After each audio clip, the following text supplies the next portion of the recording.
Chapter 561. Liu Yao's first taste of gold. Dengzhou, Qinggang. The Xiao family made a fortune through trade with Izumo, a fact known to all.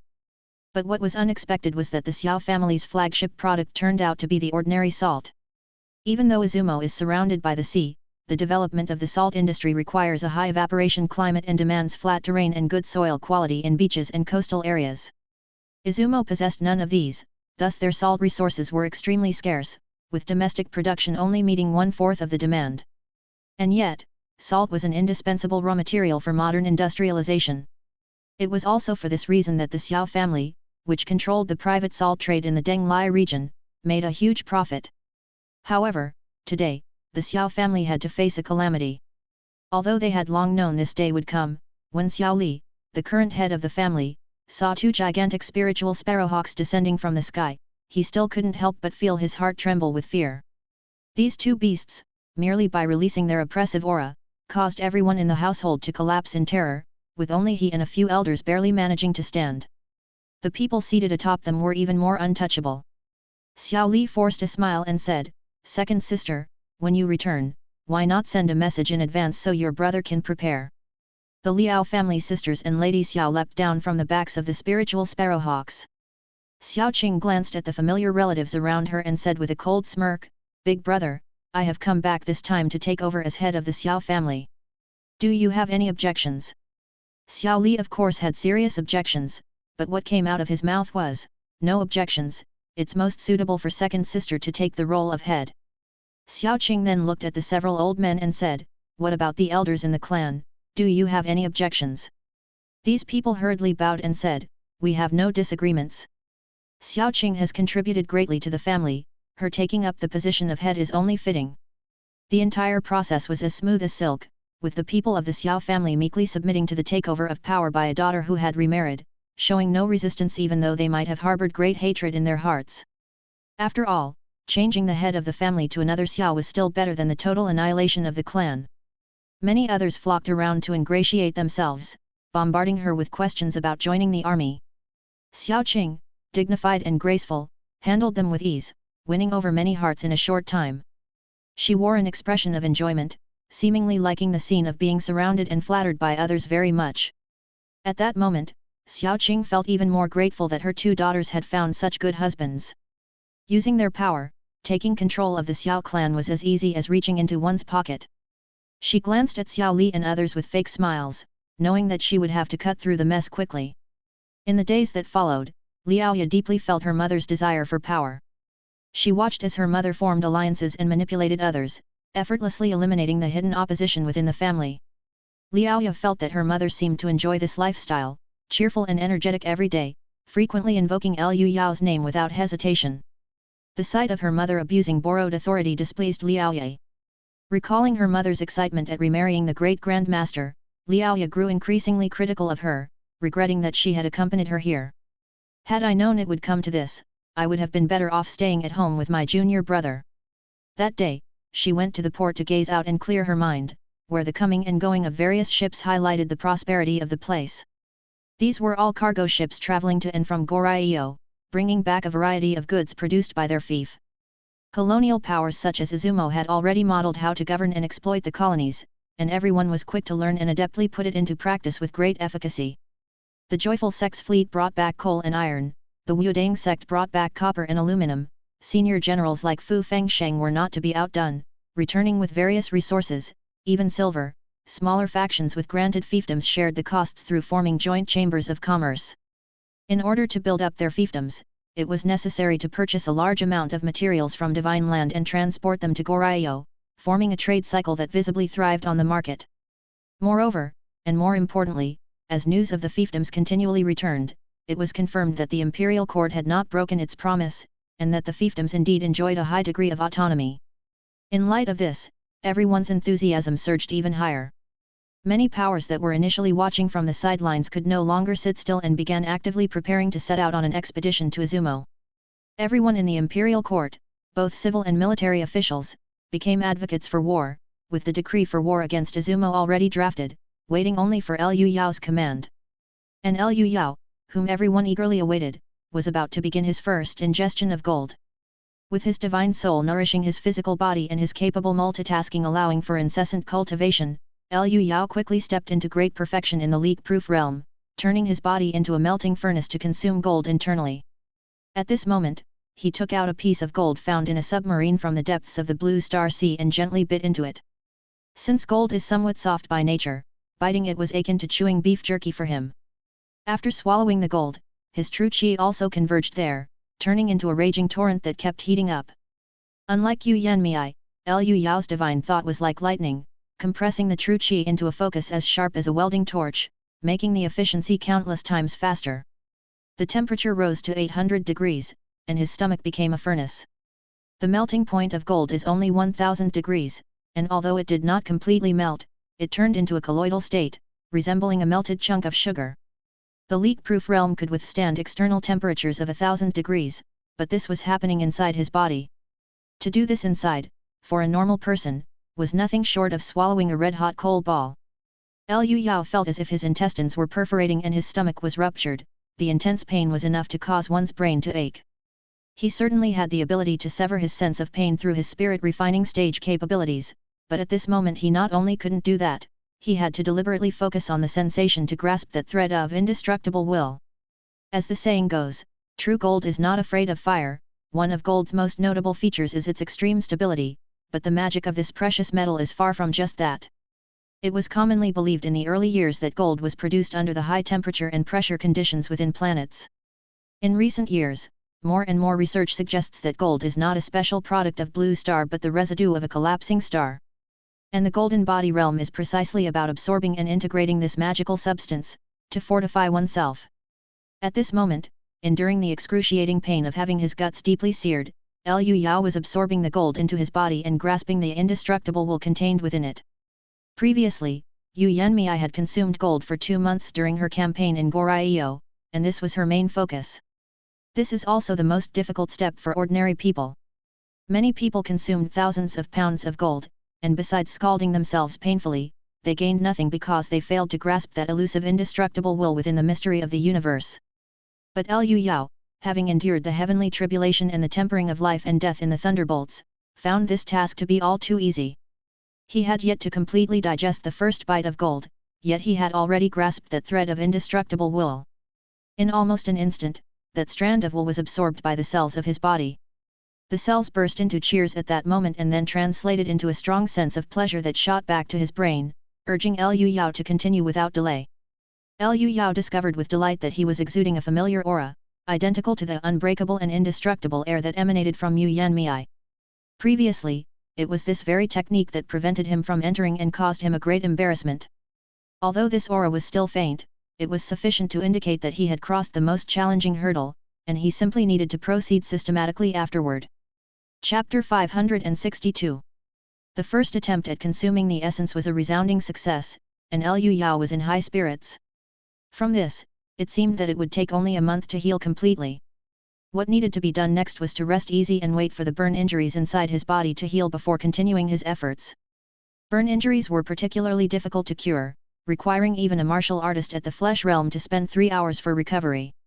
However, at this moment, Liu Yao suddenly discovered his body was recovering at an incredible pace. The entire process was magical, as if the injured area was being erased by an eraser and then perfectly depicted again by an invisible brush. This scene felt familiar. His heart had recovered in the same manner after being damaged. Liu Yao instantly understood what was happening after undergoing the heavenly tribulation.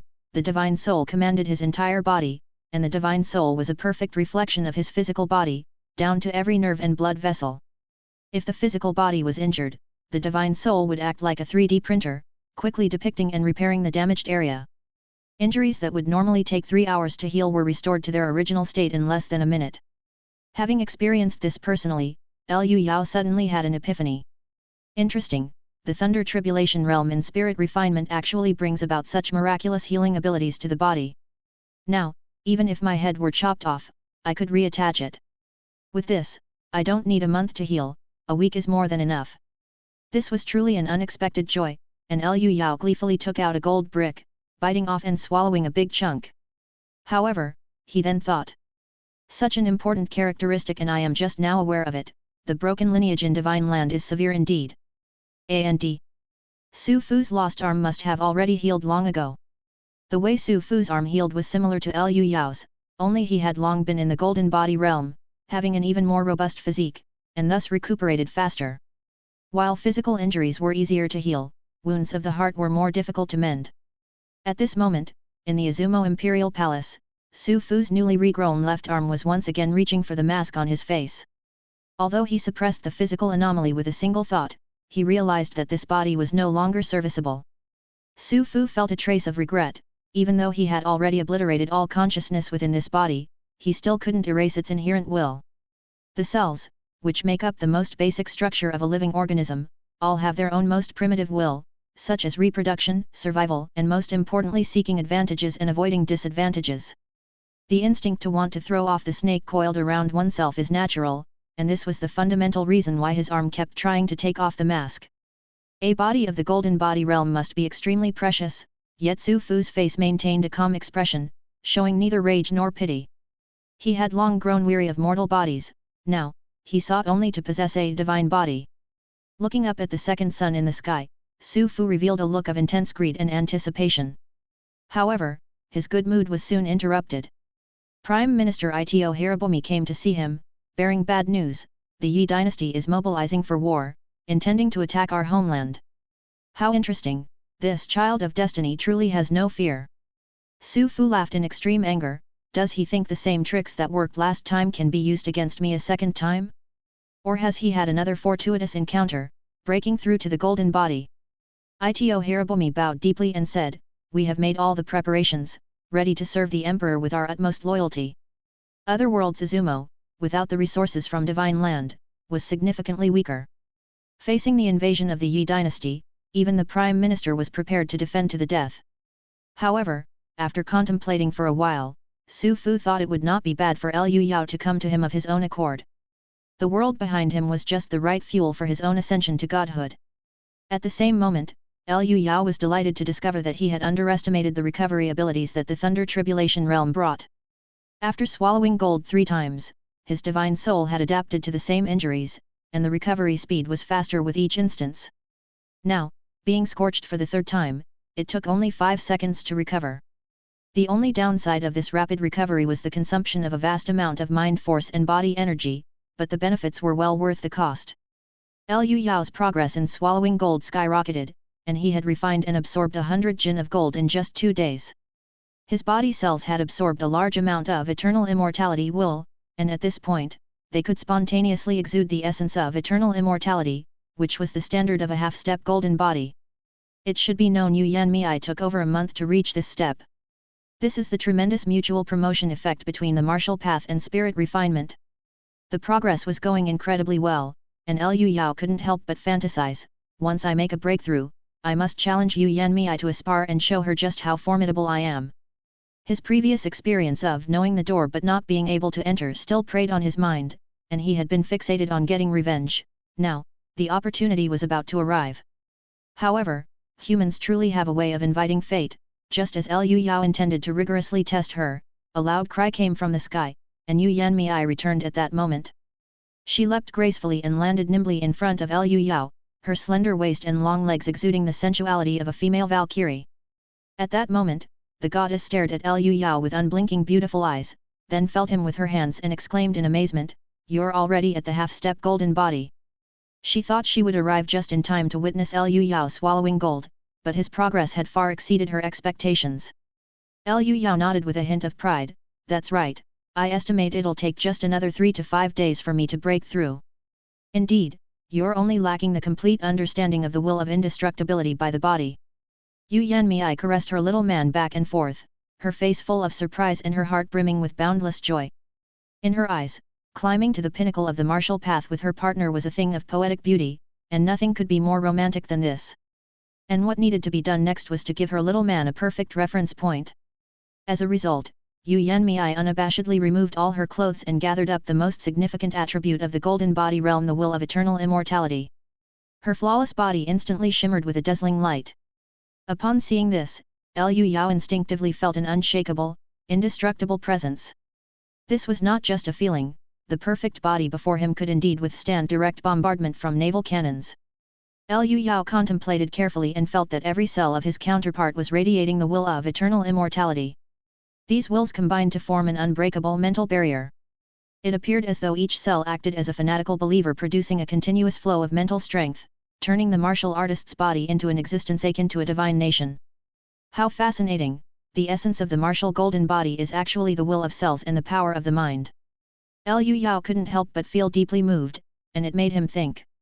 The golden bodies that I've seen before are limited by the weak stage of spirit refinement and didn't unleash their full power.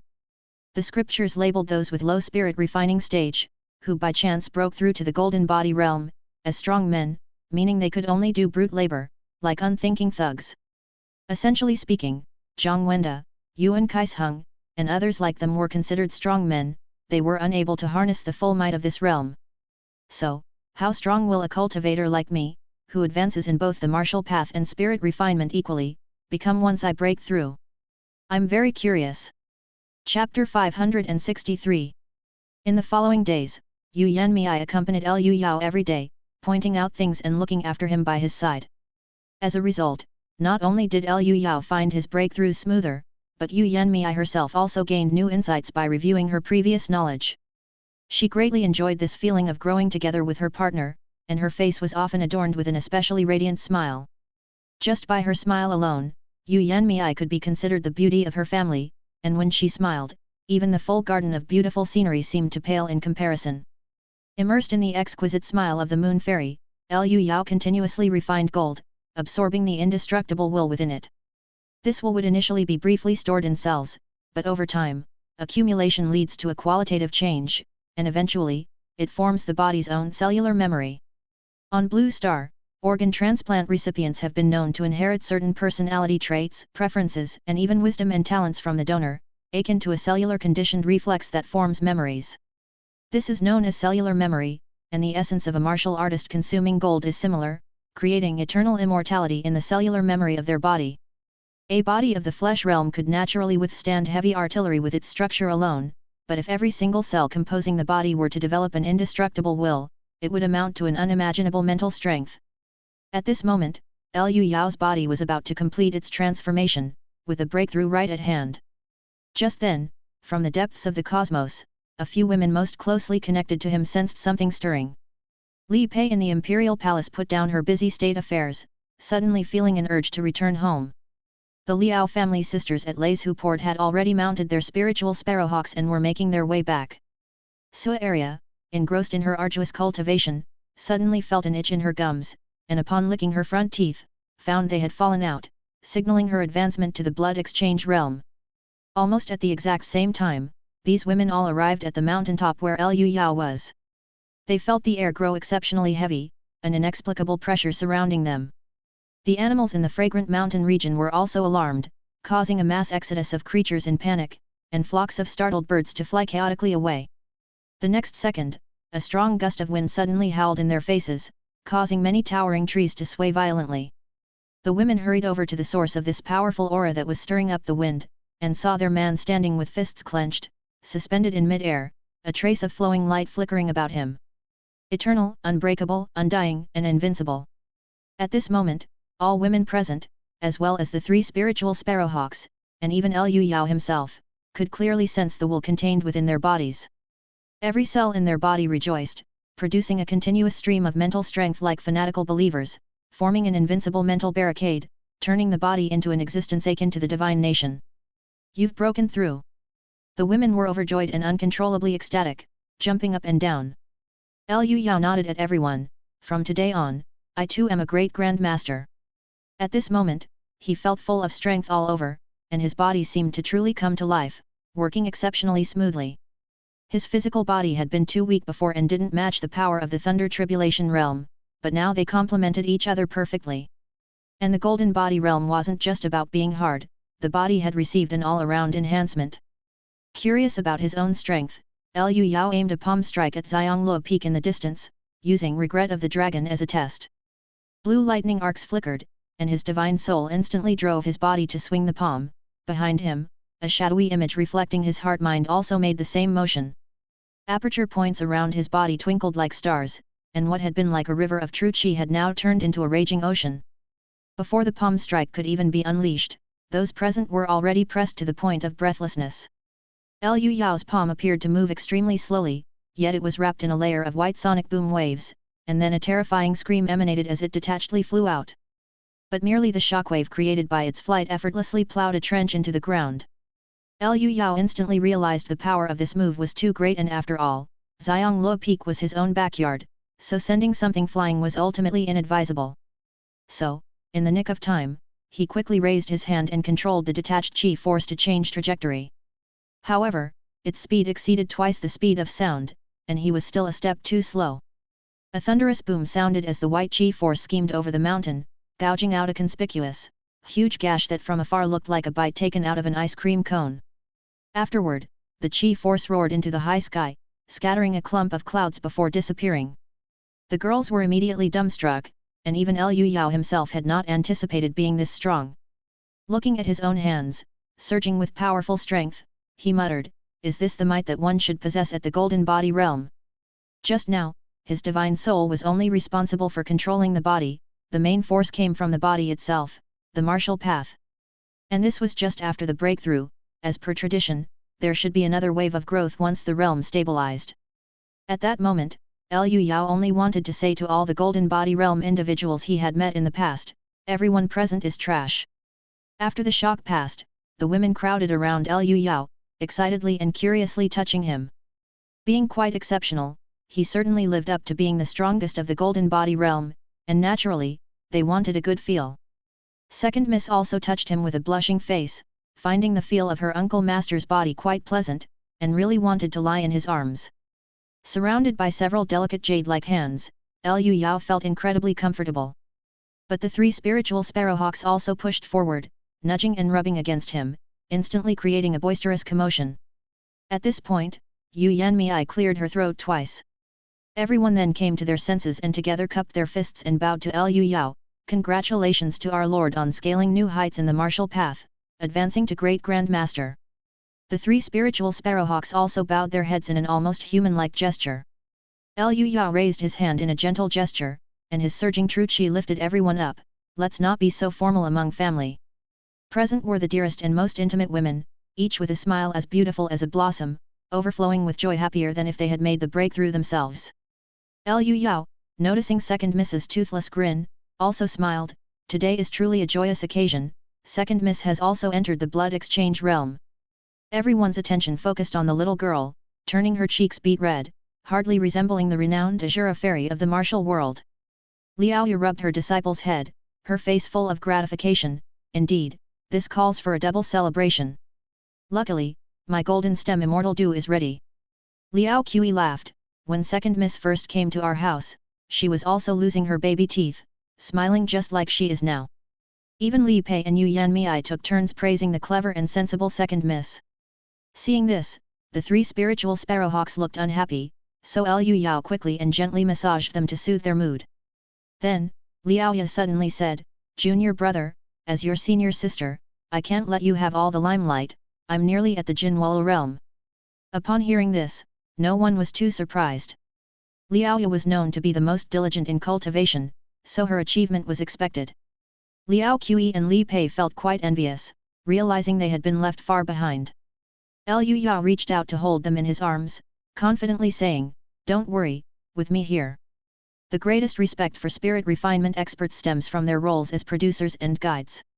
Now that Liu Yao had attained the way, he intended to let the whole family share in the benefits. Chapter 564. The next day, the morning sun began to rise. Liu Yao had rested for a night to stabilize his realm. At this moment, as he opened his eyes while sitting cross-legged, the room, which was slightly dim, suddenly brightened. Over the course of the night, after adapting and stabilizing, his physique indeed became stronger. The Golden Body Realm had undergone a qualitative change, and now he was so strong that he scared even himself. Liu Yao felt the world around him was extremely fragile. If it weren't for his formidable spirit refining stage control, which was honed to perfection, merely moving his hands and feet could cause tremendous destruction to his surroundings. Stepping outside the house, Liu Yao took to the air and spread his arms, basking in the dawn's rosy light. Wealth, power, wisdom, all these are illusions. Only one's own powerful strength can bring peace of mind. Uncle Master. Just then, Ya's distant call came from the ground. The little girl had come with toiletries to attend to his needs. As Liu Yao descended, he found it odd. Normally, such tasks were handled by the Liao family sisters or Li Pei, so why was Ya here today? However, the little girl was quite happy to work, her face flushed with laughter, resembling an enticing apple. Ya, go call your master and the others to the back mountain, I want to test my body. Liu Yao casually instructed, while also pondering on settling the score with the few women. Li Pei talked about having fun with the master and disciple, the senior sister promised to bring pasties, and Yu Yanmei was even more tight-lipped. These were all accounts he had to settle properly. With the mighty physique of the golden body realm, I'll send them into ecstasy, no matter how much they beg, I won't stop. As Liu Yao indulged in his thoughts, he failed to notice the fleeting expressions crossing Ya's face. It turned out, the little girl had ruthlessly betrayed him, reporting to the ladies about Uncle Master and the joyful sex fox spirit fooling around for several days. The back mountain. Seeing the murderous look on his women's faces, Liu Yao was a bit puzzled. Didn't everything seem fine yesterday? Li Pei really disliked Yun Qinglan and was feeling the most displeased at the moment. She gritted her teeth as she hoisted up a fire god cannon and said, "My lord, I shall help you test your body right now." With that, she pulled the trigger. The rotating wheel moved, and amidst the tremendous noise akin to a drill breaking through a wall, 20mm cannonballs shrieked towards him at 3 times the speed of sound. But this was just the appetizer. The armor-piercing shells that could penetrate armored vehicles could inflict some damage during the blood exchange realm. Now, they could only smash into metallic fragments upon his skin surface, sparking futilely and completely unable to breach his defense. Seeing this, the women showed no surprise, until Li Pei brought over a 155 howitzer. This was the main event, a Golden Body Realm Grandmaster's specialty show withstanding the blast of a cannon with one's flesh. The ladies immediately tensed up with anticipation, with Liao Qi gripping her sister's hand tightly. Li Pei loaded the cannon with a shell and powder bag, then called out loudly to the distant Liu Yao, "I'm going to blast you now, okay?" Liu Yao made a come-at-me gesture, and the cannon roared to life. The noise was like thunderclap in a clear sky, probably loud enough to be heard in the imperial city more than 10 kilometers away. A cannonball weighing 90 pounds, as thick and long as a thigh, whistled through the air with terrifying momentum towards him. Liu Yao didn't dodge or avoid, instead raising his arm in front of his face to block. A faint luminescence flickered over his body, covering him in a 1/10 millimeter thick mental barrier. The next second, the cannonball hit its mark and exploded violently. The terrifying kinetic and potential energy swept through, powerful enough to kill half the people on a soccer field. But all the destructive force of the cannonball was firmly blocked by that thin layer of mental protection, leaving him unscathed. The horrifying kinetic energy of the cannonballs, the shockwaves produced by explosions, and the shrapnel coming at him couldn't even inflict the slightest damage to that impenetrable shield of wool, filled with an essence of indestructibility. An interesting scene unfolded at that moment. The ground in front of Liu Yao erupted, flipping soil and rocks into the air, creating a crater 2 meters deep and 5 meters in diameter, yet everything behind him remained tranquil and unharmed. Dust and smoke billowed from the explosion, but Liu Yao waved his hand, dispersing it all with a powerful gust of wind. A few women hurried forward, only to find that aside from some tears in his clothes, he hadn't suffered a single injury. So powerful! He can really withstand artillery fire head-on. Not a scratch on him, that's just too tough. Even Yu Yanmei was utterly astonished, feeling around him in disbelief. Though a Golden Body Realm Grandmaster can withstand cannon fire head-on, it's not something to be entirely disregarded. The modern artillery from Blue Star is widely known for its power, which Yu Yanmei knew all too well. Even she would have suffered some porcelain-like cracks if hit, yet Liu Yao had resisted it perfectly. This was the true might a Golden Body Realm Grandmaster should possess. Just as Yu Yanmei realized she was a good deal behind this young man, she saw him take out something strange, a drone tank sponsored by the Star Alliance country.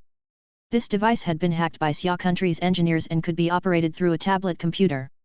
Liu Yao wanted to test whether he could withstand the most advanced kinetic energy weapons from Blue Star. "Everyone, please step back. This is not a joke." "Then be careful," they cautioned. The women, forgetting the matter of settling scores with Liu Yao, repeatedly reminded him to be cautious, then stepped back to a safe distance. Through the tablet's interface, Liu Yao aimed the unmanned tank's electromagnetic cannon at himself, set the power output to maximum, and pressed the launch button. The electromagnetic cannon fired silently, with just a bare metallic clang of the impact, but its power was tremendous. An 18-kilogram tungsten alloy warhead, traveling at 6 times the speed of sound with a trajectory that seemed to shatter the air, screamed towards him. The women turned pale, never expecting such a terrifying weapon to exist in the world. If this shot were to hit, anyone below the Golden Body Realm would undoubtedly die. Even a Golden Body Realm Grandmaster hit directly would lose half their health bar. Facing this earth-shattering strike, Liu Yao remained calm and simply raised his arm to block. A harsh metallic screech of twisting and grinding blasted through the air as the tungsten alloy warhead shattered upon impact with Liu Yao, sending out a spray of intense sparks. This time, a tiny crack, 5 centimeters long, finally appeared on his arm. Liu Yao stared at the crack for a few seconds, and then it vanished instantly. Having witnessed this, Yu Yanmei was completely convinced, for ordinary Golden Body Realm martial artists, such a wound would take a full day to heal. She realized that the Thunder Tribulation Realm was indeed on an entirely different level. Not only was Liu Yao's golden body exceptionally tough, but it also possessed an unrivaled healing speed. At this moment, the women looked at Liu Yao with eyes full of admiration and awe. Liu Yao was also quite pleased with the gains from his breakthrough. His body had become indestructible. And to be indestructible is almost synonymous with being unstoppable. Some matters could now be put on the agenda. He turned to Li Pei and said, "Pai Pei, how are the preparations for the campaign against Izumo coming along?" Li Pei had forgotten all about settling scores with her lord, and she replied with a seductive smile. "Everyone is eager to go, some have been submitting their requests to fight every day, and the call to arms has been written." "Then let's begin," Liu Yao said, glancing at the second sun in the sky, full of confidence. "Let's deal with Su Fu first." Having fought on even terms before, even when a full realm lower, he now found Su Fu to be an easy catch. Arya thought her master uncle looked incredibly dashing in his vibrant spirit, leaving the young girl, filled with springtime fantasies, utterly infatuated, nearly dripping water from her large, beautiful eyes. In her emotional excitement, her second baby tooth fell out. Only then did Liu Yao remember, the young girl was in the process of shedding her baby teeth to enter the blood exchange realm. He laughed and said, "Come, come, come, I'll give you a great opportunity." Chapter 565. Hearing Liu Yao mention the great fortune, several women became curious. Could there be an even greater adventure yet to come? Soon, they knew the answer. Liu Yao placed his hand over the Tenzong point of each woman in turn, infusing a strand of divine thought. When it came to Liaoya and Li Pei, due to their especially voluptuous figures, he had to squeeze his hand in a bit to touch the aperture point located between their breasts. And when it was Arya's turn, looking at the budding soft, warm jade in front of him, Liu Yao's eyes flashed, and he moved his hand down to place it on her belly button. The young girl had grown up, and it was necessary to avoid impropriety. Liu Yao was not foolish, he had long sensed Arya's fervent gaze. He felt that the girl was just experiencing the stirrings of young love, and that she would be fine once she grew older and more mature. The divine thought of the Thunder Tribulation Realm was like electricity, and amidst the flickering bluish arcs, the women twitched continuously from the strong bioelectric current. But this divine thought also instantly traveled through the 720 aperture points in their bodies, helping them to bring these points under control. As a result, their time to reach the Jinwala realm was significantly reduced. Most importantly, Liu Yao's divine thought also contained an indestructible cellular will. Even Yu Yanmei benefited immensely from it, gaining a deeper understanding of the Golden Body Realm. After meditating with focused spirit for a few breaths, when she opened her eyes, there was a flicker of flowing light on her body, and her indestructible will had clearly strengthened by threefold. With just a simple gesture from Liu Yao, she had an epiphany comparable to 10 years of arduous cultivation. The other sisters, having received such a baptism, had no more doubts about their future path. Achieving the Golden Body Realm was only a matter of time. Afterward, Liu Yao also infused the 3 spiritual sparrowhawks and Fran, who was engrossed in reading in her room, with the Thunder Tribulation divine thought. This bioelectricity, imbued with indestructible will, was a rare adventure in the world that could help recipients understand the world more profoundly at a fundamental level. With this, the entire family had benefited greatly, and Liu Yao considered his good deeds complete. Next, it was time to settle accounts. At this moment, Everyone was delighted with their gains. Liu Yao cleared his throat with 2 coughs and slowly said. The most important thing as a person is to be true to one's word, to keep one's promises. Sister, isn't that right? Liao Ya glanced at Liu Yao and did not speak. Liu Yao then looked at Li Pei and said, and you agreed that once I reach the Jinwala realm, teacher and student would rejoice together. Li Pei appeared unconcerned and said with a smile, I have no objections. You should talk to my master about it. Yu Yanmei was a bit puzzled, what does rejoicing with teacher and student mean? Liao Ye, well understanding her junior brother's shady intentions, quickly whispered into Yu Yanmei's ear to tattle on him. When Yu Yanmei heard this, she immediately gave Li Pei a resounding smack on the head, loud enough that even the distant spiritual sparrowhawks turned their heads to look. Li Pei winced with pain, clutching her head, and upon seeing Liu Yao's schadenfreude smile, quickly stood up, pointed at him, and shouted. That's right. We haven't settled the score for him flirting with that wench from the joyful sect. At these words, the women immediately united, sharing the same enemy. The more they liked him, the more they cared. Liao Ya indignantly said, you would even have that filthy woman, don't touch us ever again. The women echoed in agreement, and Liu Yao defended himself, she's still as pure as jade, how is she filthy? Besides, she's given so much, it wouldn't be polite to refuse. Yi, polite to refuse, you're just lecherous. To think you'd indulge behind our backs. And for several days at that. Unfair to Yun Qinglan, that wretch. The women converged around him chattering away, and then Li Pei delivered the final blow. My lord, from now on, without our permission, you cannot have your way with any woman. They exchanged covert glances, knowing this was their ultimate strategic goal, preventing Liu Yao from being promiscuous in the future. Otherwise, it wouldn't be long before the house was full of wives and concubines. Liu Yao said with restraint, it's not that it's impossible, but first you need to repay your debts. As soon as these words came out, several women were not pleased again. Actually, Liao Ya was okay, but how could Yu Yanmei possibly agree to such an absurd request? Suddenly, the family was at loggerheads with one another. At this moment, Fran, who was in the middle of the lake, looked enviously at their lively scene. This is what companions and family are all about. It seemed the holy knight's divine thought made one prone to sentimentality. Reflecting on her own past, Fran could only remember the traitor's swords and daggers coming at her before she died. It was at that time that Liu Yao and his family decided to settle who would have the final say by the martial artist's rules, through a contest of combat. He would face off against Yu Yanmei in a one-on-one combat, of course with restrictions to ensure fairness. But the women were quite greedy, only thinking about keeping their man under control. Only to hear Li Pei pressing forcefully, my lord, you can't move your hands or feet. Liu Yao said with annoyance, then I might as well concede defeat. All right then, you can't move your hands. Amidst the ceaseless argument, Liu Yao suddenly looked towards the foot of the mountain and said with a smile, we have guests coming, and quite a few of them at that. The women, utilizing their focused spirit, quickly noticed this as well. Li Pei rubbed her forehead and said, it's Zhang Wenda, I haven't gone to the palace these past few days, seems like there is some matter. The visitor was none other than Prime Minister Zhang Wenda. Li Pei had suddenly run home the day before, but with the upcoming war against Izumo, things were busy and they really couldn't do without the emperor.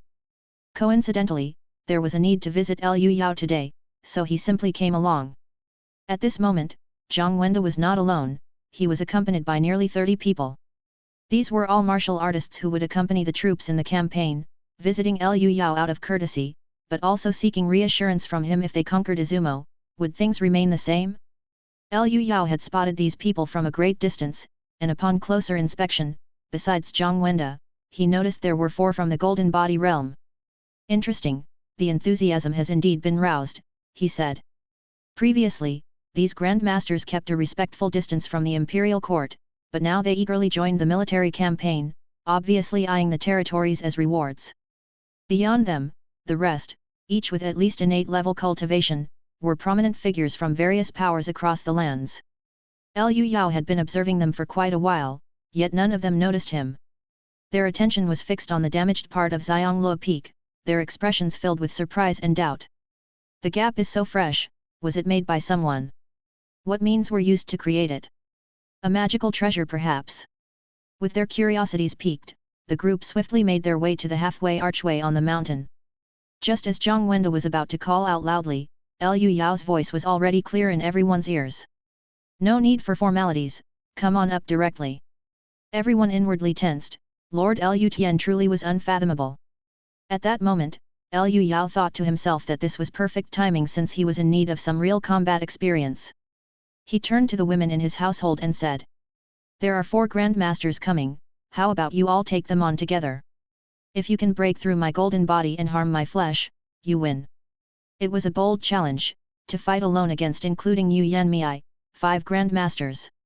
The women exchanged looks, thinking Liu Yao was too arrogant. To break his golden body with 5 against 1 seemed all too simple. Yu Yanmei also felt underestimated and readily accepted the challenge, all right. If you lose, you must keep to the agreement.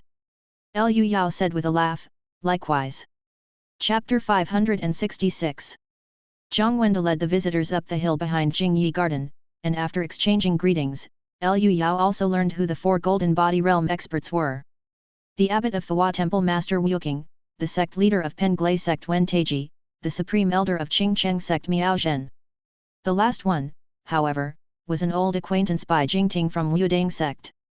He had achieved a breakthrough the day before yesterday, and his great-granddaughter Bai Lu had also broken through to the innate level. Their simultaneous advancements had become a much talked-about event. After some small talk, the group of martial artists wanted to get to the main topic. Their visit this time was to ensure that their respective parties would gain the maximum benefit from the upcoming campaign against Izumo.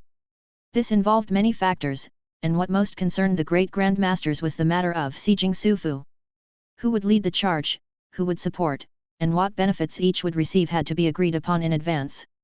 Surprisingly, outsiders seemed even more eager than Liu Yao to deal with the Izumo Emperor. Truly, interest drives the human heart. The sect leader of Penglai, Wen Taiji, cleared his throat, ready to be the first to speak. His sect was the closest to Izumo and thus the most enthusiastic about the matter. But the very next second, Wen Taiji's expression froze, and he became speechless. The others also stared at Liu Yao, dumbfounded. Each realm of a martial artist has its distinctive features. Liu Yao radiated an indomitable will, and everyone knew at once he had become a great grandmaster. But this was too quick. Martial path progression required time and polishing in the later stages. How could one possibly break through in just a few months? Zhang Wenda, who had seen more of the world, was the first to regain his composure, joyfully saying, "Congratulations to the Celestial Lord on breaking through to the Grandmaster realm." The others also came around, and with this development, wouldn't they have even more certainty in taking down Izumo? Thus, they all congratulated him with beaming faces, all speaking at once. Liu Yao responded warmly to each, then turned to the great grandmasters present and smiled, saying, "It's rare to have so many fellow practitioners here. Why don't we have a sparring session? I am sure we would all benefit greatly." The crowd immediately realized Liu Yao had planned this all along, and even the location was prepared. He had a reason for bringing them to this desolate mountain. The great grandmasters felt intrigued and nodded in agreement. "Celestial Lord has such an elegant interest, we are honored to oblige." They were extremely curious about Liu Yao's strength, eager to see what a great grandmaster with his profound spirit refining stage was like. The rest of the crowd shouted that they were in luck, having come all this way and now witnessing such a fortuitous event. But unexpectedly, the next second, Liu Yao shocked everyone with his statement. "Today's sparring is about martial arts, but it would hardly be fair for me to leverage my spirit refinement realm. Why don't you 4 plus Yu Yanmei come at me together?" Indeed, he was proposing a 1 versus 5 battle. The city was abuzz with astonishment, and even the friendliest among them, Wu Qing and Bai Jingting, felt Liu Yao was being overly arrogant. Wen Taiji and Miao Zhen frowned deeply, inwardly condemning the boy for his egotism. The two thought Liu Yao was trying to intimidate them to gain an upper hand in the subsequent negotiations. Liu Yao, however, had no such petty stratagems in mind. He didn't say a word more, simply releasing his aura, pressing down on everyone. All at once, those present felt the air grow heavy, as if they couldn't draw breath into their bodies. Martial intuition and divine sense perception sent out frantic warnings of danger. The great grandmasters swept by Liu Yao's gaze felt their scalps tingle and hair stand on end. This was the sensation one felt when facing an invincible opponent. Sometimes the brain doesn't catch up, but the body has already judged the situation based on external information. A martial artist's body is sensitive, and when such a sense of crisis arises, the only response is to flee immediately. Actions speak louder than words, and suddenly, nobody spoke again. It seemed, they really would have to face him together. Following that, Yu Yanmei, with an unconvinced expression, was the first to step onto the field, providing an escape route of sorts. Master Wuking, Bai Jingting, Wen Taiji, and Miao Zhen, the four of them also made their entrance in succession. As Liu Yao also entered the arena, everyone instantly held their breaths in anticipation of the show about to start. The five great grandmasters exchanged glances, about to sort out the pecking order. Even a joint attack had its protocols, they couldn't just swarm into chaos. But the next second, Yu Yanmei had already drawn her long chuan sword and boldly launched her attack, transforming into a streak of silver light as she circled around Liu Yao, aiming for vital spots with each move, causing an involuntary shiver among the onlookers. The other four hastened to follow suit, while inwardly wondering, hadn't there been gossip about the two of them being involved? Why was she fighting so fiercely? Yu Yanmei was at the highest level of spirit refinement realm and the strongest among them. With her leading the charge, the others could attack in a more relaxed succession, surrounding and pressuring Liu Yao. On the surface, the situation looked overwhelmingly in their favor, but a few seconds later, everyone's complexion changed. They could only see Liu Yao merely raising his arms, blocking left and right, effortlessly countering the attacks of the five assailants. Were it not for the explosive sounds of fists and palms colliding, the craters bursting open on the ground, and the spectators nearly being blown away by the stray blasts of energy, the onlookers might have thought they were witnessing a fixed match. Yu Yanmei, perhaps best aware of Liu Yao's defensive capabilities, said with a cold face, "Go all out." Then, her figure vanished into thin air as she, uniting man and sword, chopped towards the little man she owned. The other four great grandmasters also unleashed their ultimate moves. Master Wuking performed the familiar Tathagata Divine Palm, Buddha shakes mountains and rivers. Bai Jingting launched the Wudang's Golden Hammer Strike, which coincided with Miao Zhen of the Qingcheng sect deploying the Heavenly Gang Palm. The attacks of the two were swift and ferocious, bursting forth with deafening thunderous roars upon execution. Together with Wen Taiji's inverse C style, their offense brought waves of air-shattering surges, each killing move causing the earth to be scraped away over a foot deep just from the scattered energy alone.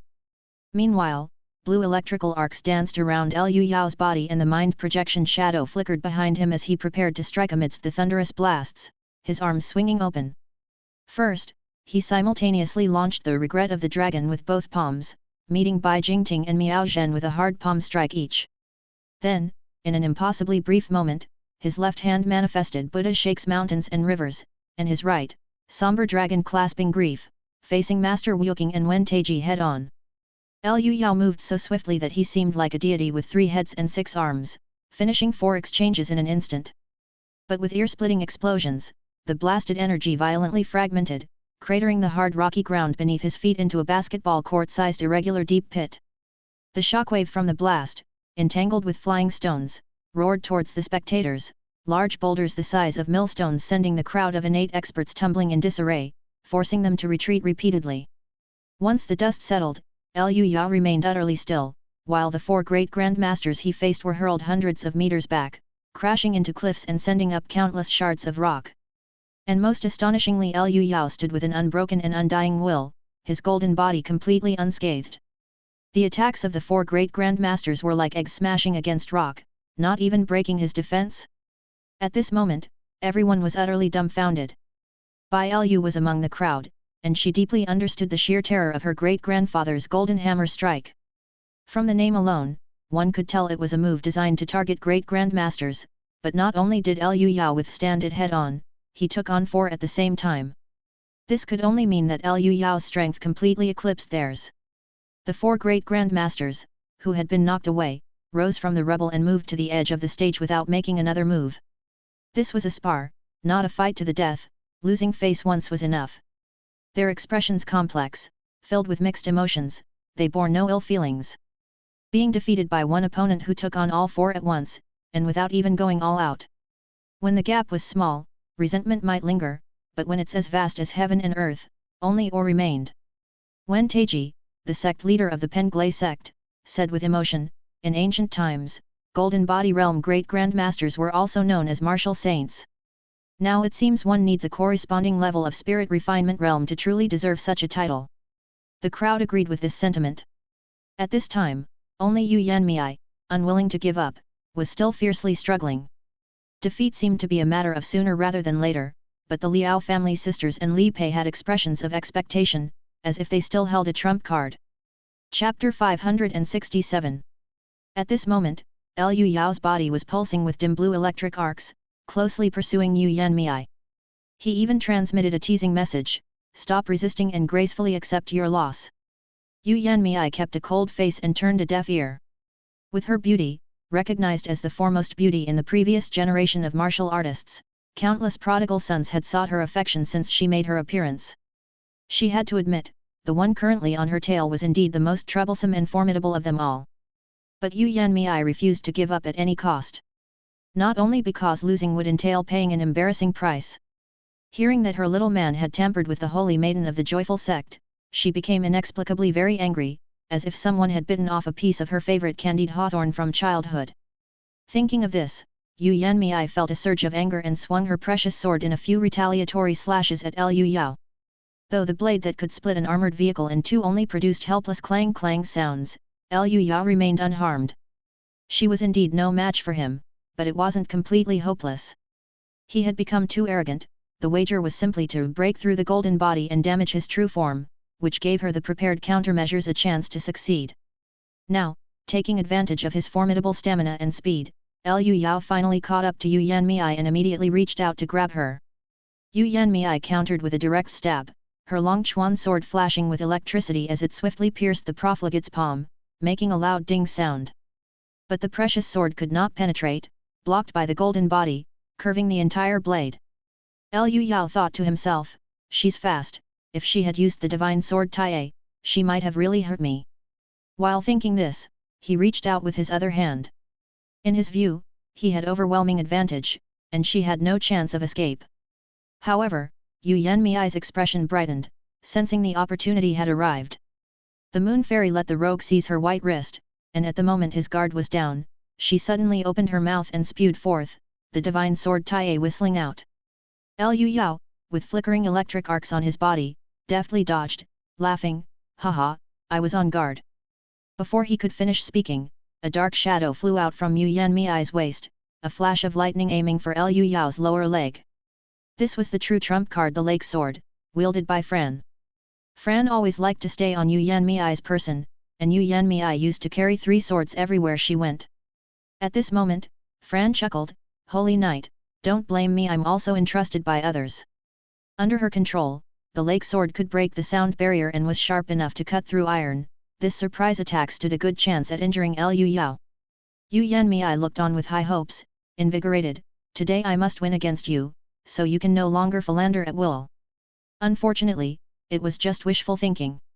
What made Liu Yao powerful was that with his spirit refining stage, he had completely mastered the essence of the golden body realm.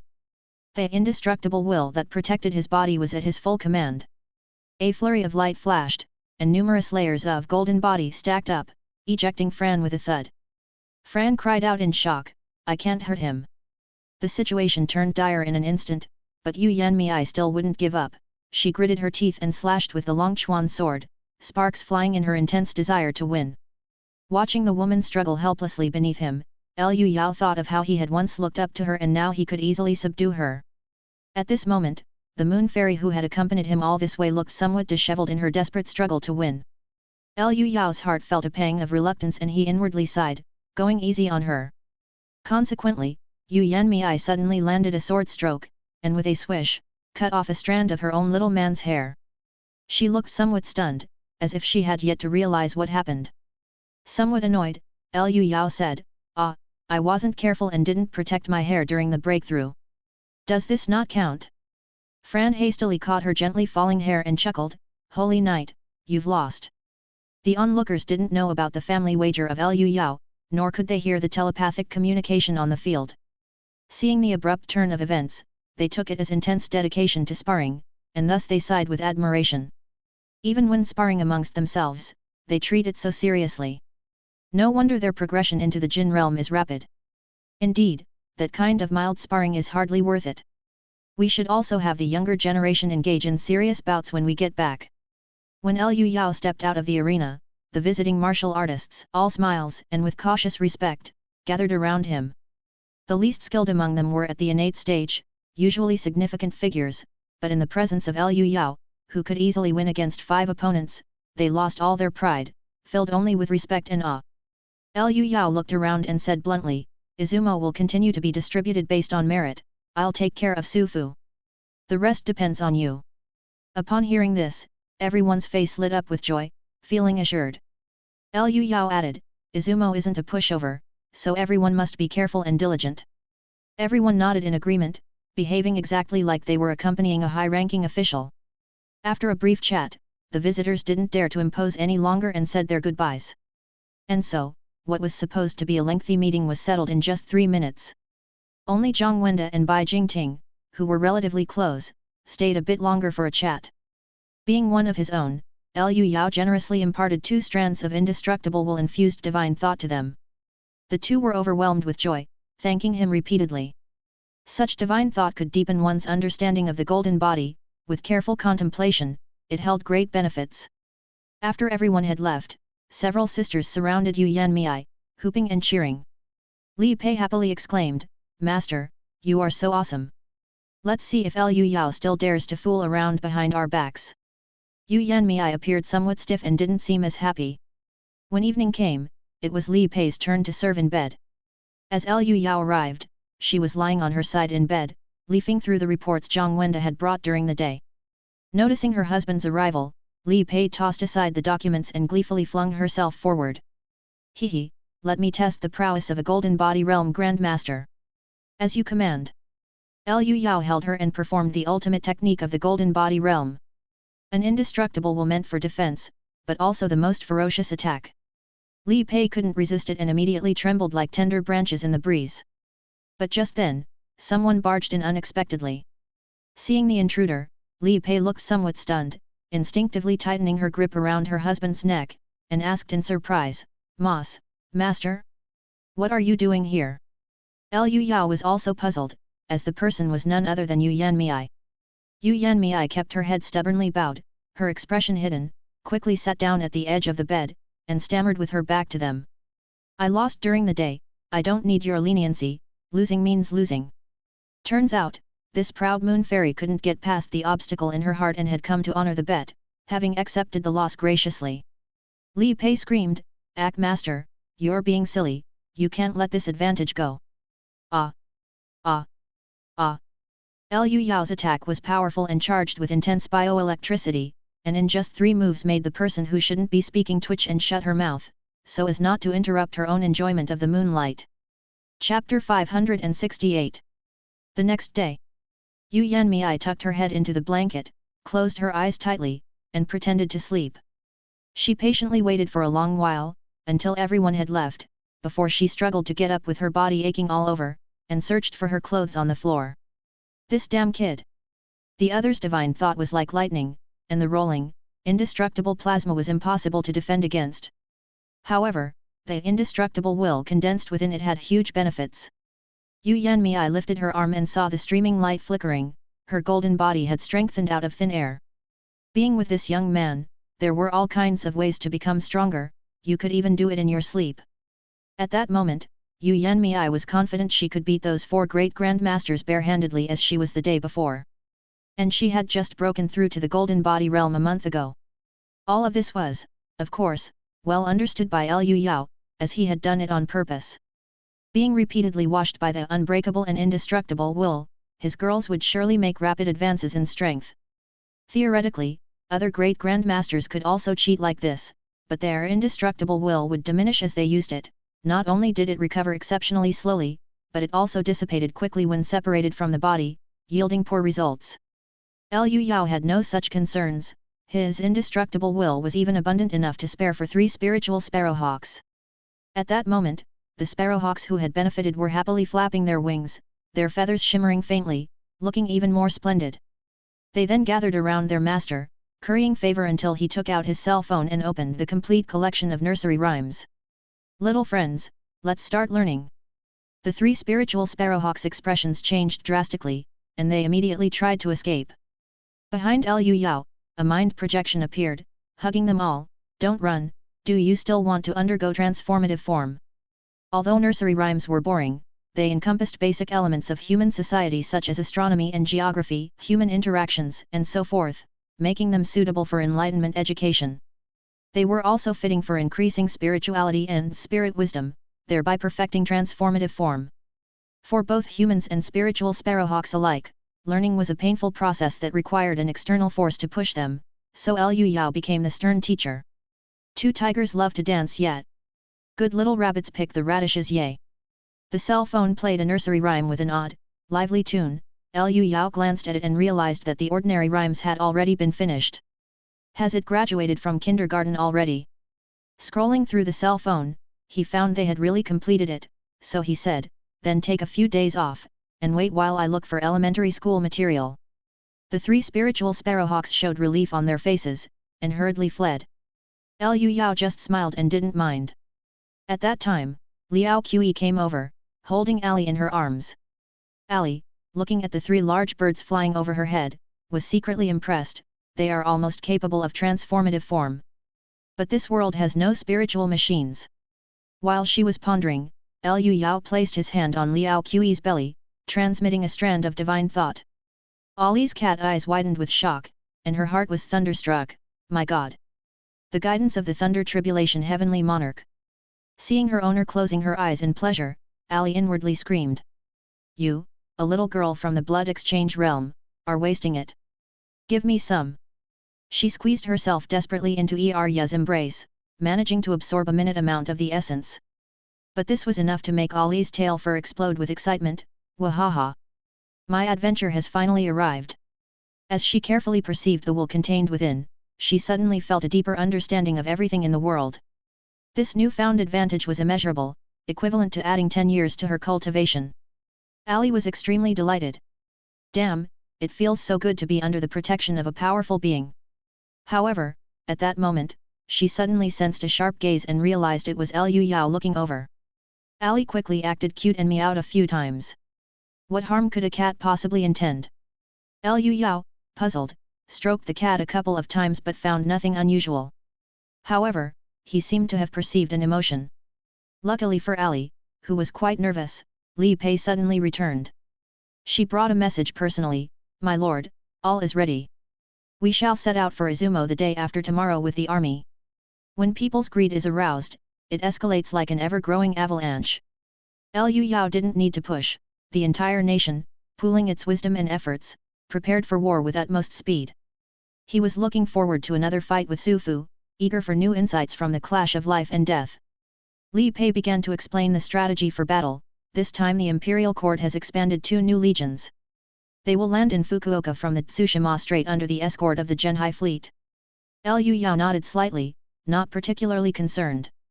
As long as Su Fu was defeated, all other details were minor. He wasn't a babysitter and wouldn't interfere too much. It was up to the people of the Yi dynasty to shape their future from now on. In the end, Li Pei also said, the British and French concessions in Yuezhu have been smoothly reclaimed. Now there are no foreign concessions left within the country. They seem so compliant, as if they are set on watching a fight from a safe distance. Please be mindful, my lord. Liu Yao laughed. No worries, they're next after Izumo. Now, gather everyone together, let's prepare to set out. Li Pei said with a tinge of melancholy, I wish I could go to cheer you on too. She, as the emperor, had to stay behind and could not leave lightly. Liu Yao reassured, you can just use your imperial jade seal to live stream the event. Li Pei then smiled and nodded. Soon after, Yu Yanmei and the Liao family sisters arrived. We're finally going to fight those Izumo devils. Liao Qi was somewhat excited, but Liao Ya suddenly said, I can't go this time. Everyone looked at her as she continued, I'm about to make a breakthrough. Liao Ya was the most diligent cultivator among them, never slacking even with Liu Yao's help. With the boost from the deep-sea hydrostatic pressure simulator and the support of a divine thought imbued with indestructible will, she was finally ready to transform. Everyone hurriedly congratulated her, with Li Pei and Liao Qi feeling extremely envious.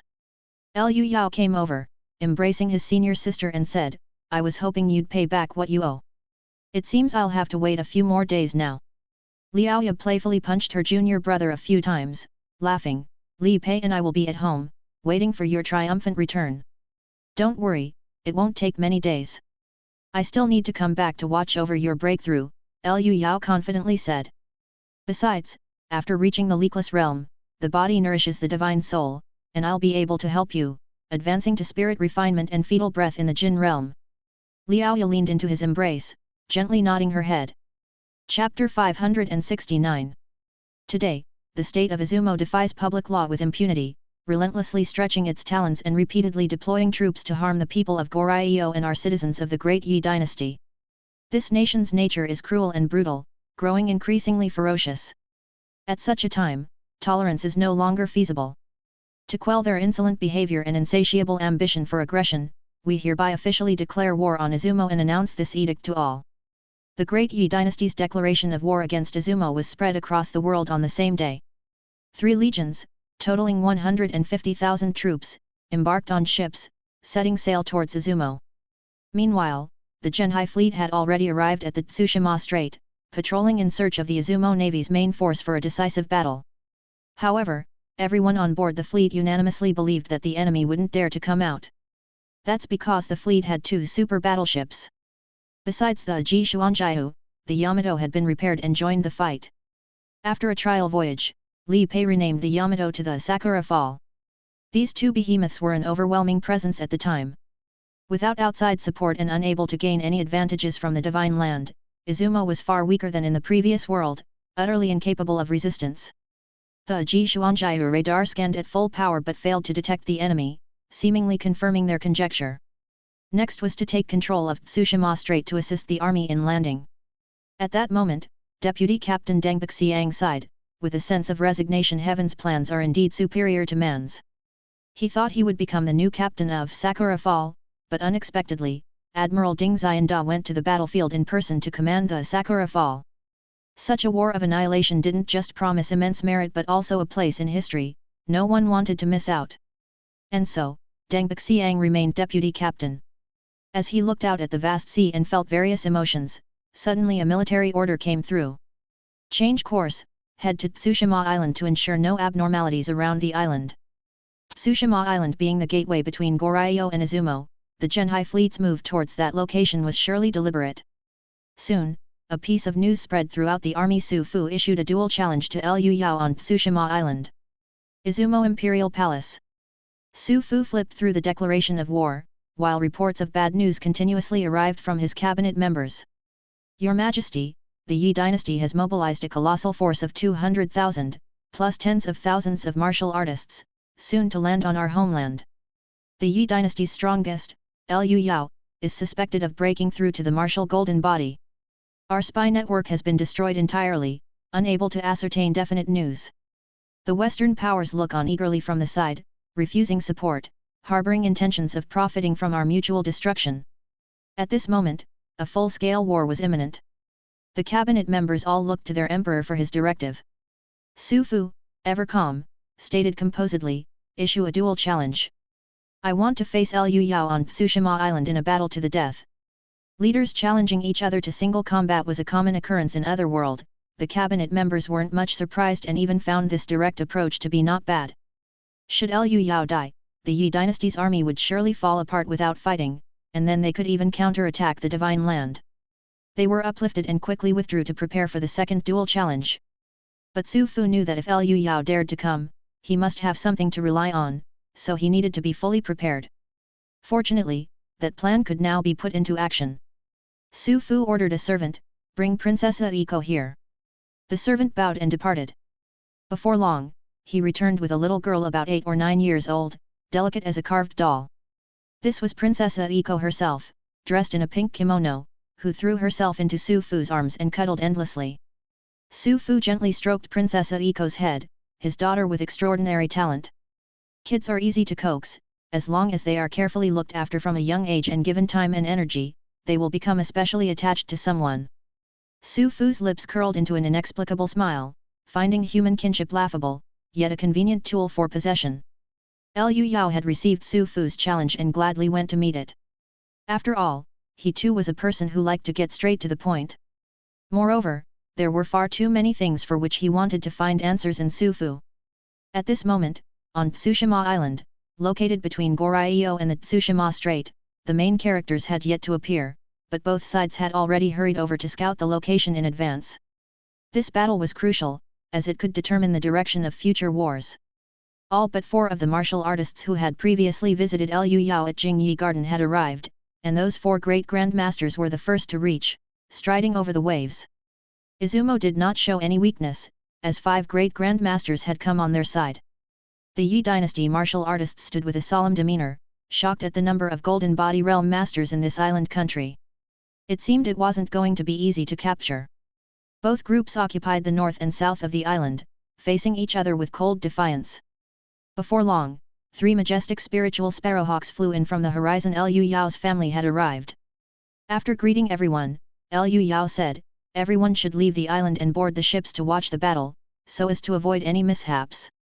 The others did not insist on showing off, and after offering their good wishes and support, they stepped across the water to board the warships of the Genhai fleet as if on flat ground.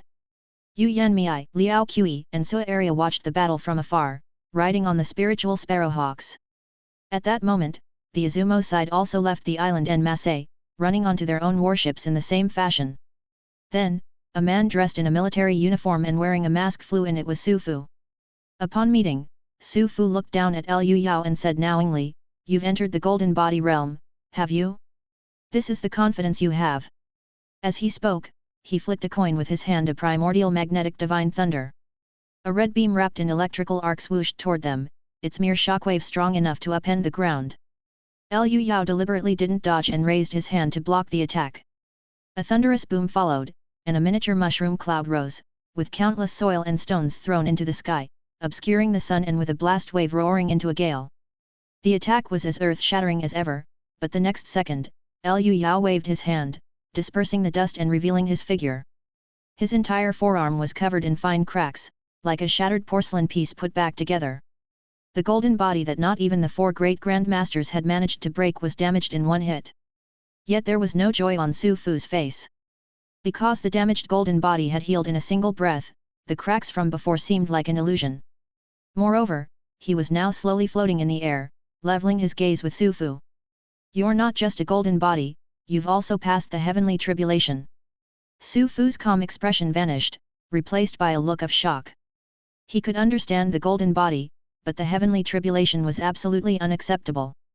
He knew better than anyone the dangers of the heavenly tribulation, the birth and death, the smelting and forging he had survived by the skin of his teeth. Su Fu couldn't have imagined that the Science Academy of Xia Country would invent something like the lightning summoning rocket, allowing Liu Yao to scientifically transcend the tribulation. And at this moment, from the perspective of a thunder tribulation realm, Liu Yao began to comprehend Su Fu's electromagnetic Canon Dao arts anew. There are many core points. Need to compress the true qi, infuse mind force, and there is electromagnetic secondary acceleration. The primordial magnetic divine thunder was exceedingly complex, requiring careful study, which Liu Yao temporarily set aside to face Su Fu once again. A heart projection with 3 heads and 6 arms flickered behind him, and a willpower golden dragon coiled around him, transforming into dragon-shaped fierce flames. With multiple forces stacked together, his momentum was so great that the ground beneath him couldn't bear it and continued to roll and peel away. What I need right now is an opponent I can go all out against. Chapter 570. Liu Yao was in top condition, his presence astonishing. Moreover, he had connected Li Pei's magical treasure, allowing his 2 wives staying at home to watch the live broadcast. Su Fu, with a cold expression, focused his mind projection to support himself, his hand clutching a handful of coins. The current situation was not looking good for him. Facing an opponent whose martial Dao and spirit refinement were an entire major realm below his own, he could only manage a draw through a war of attrition. Now, with their cultivation levels equal, and with Su Fu himself grappling with the hidden troubles of body snatching, he was even less of a match for his opponent. At this moment, countless warships were moored on the surrounding sea, with the lookout tower overflowing with people.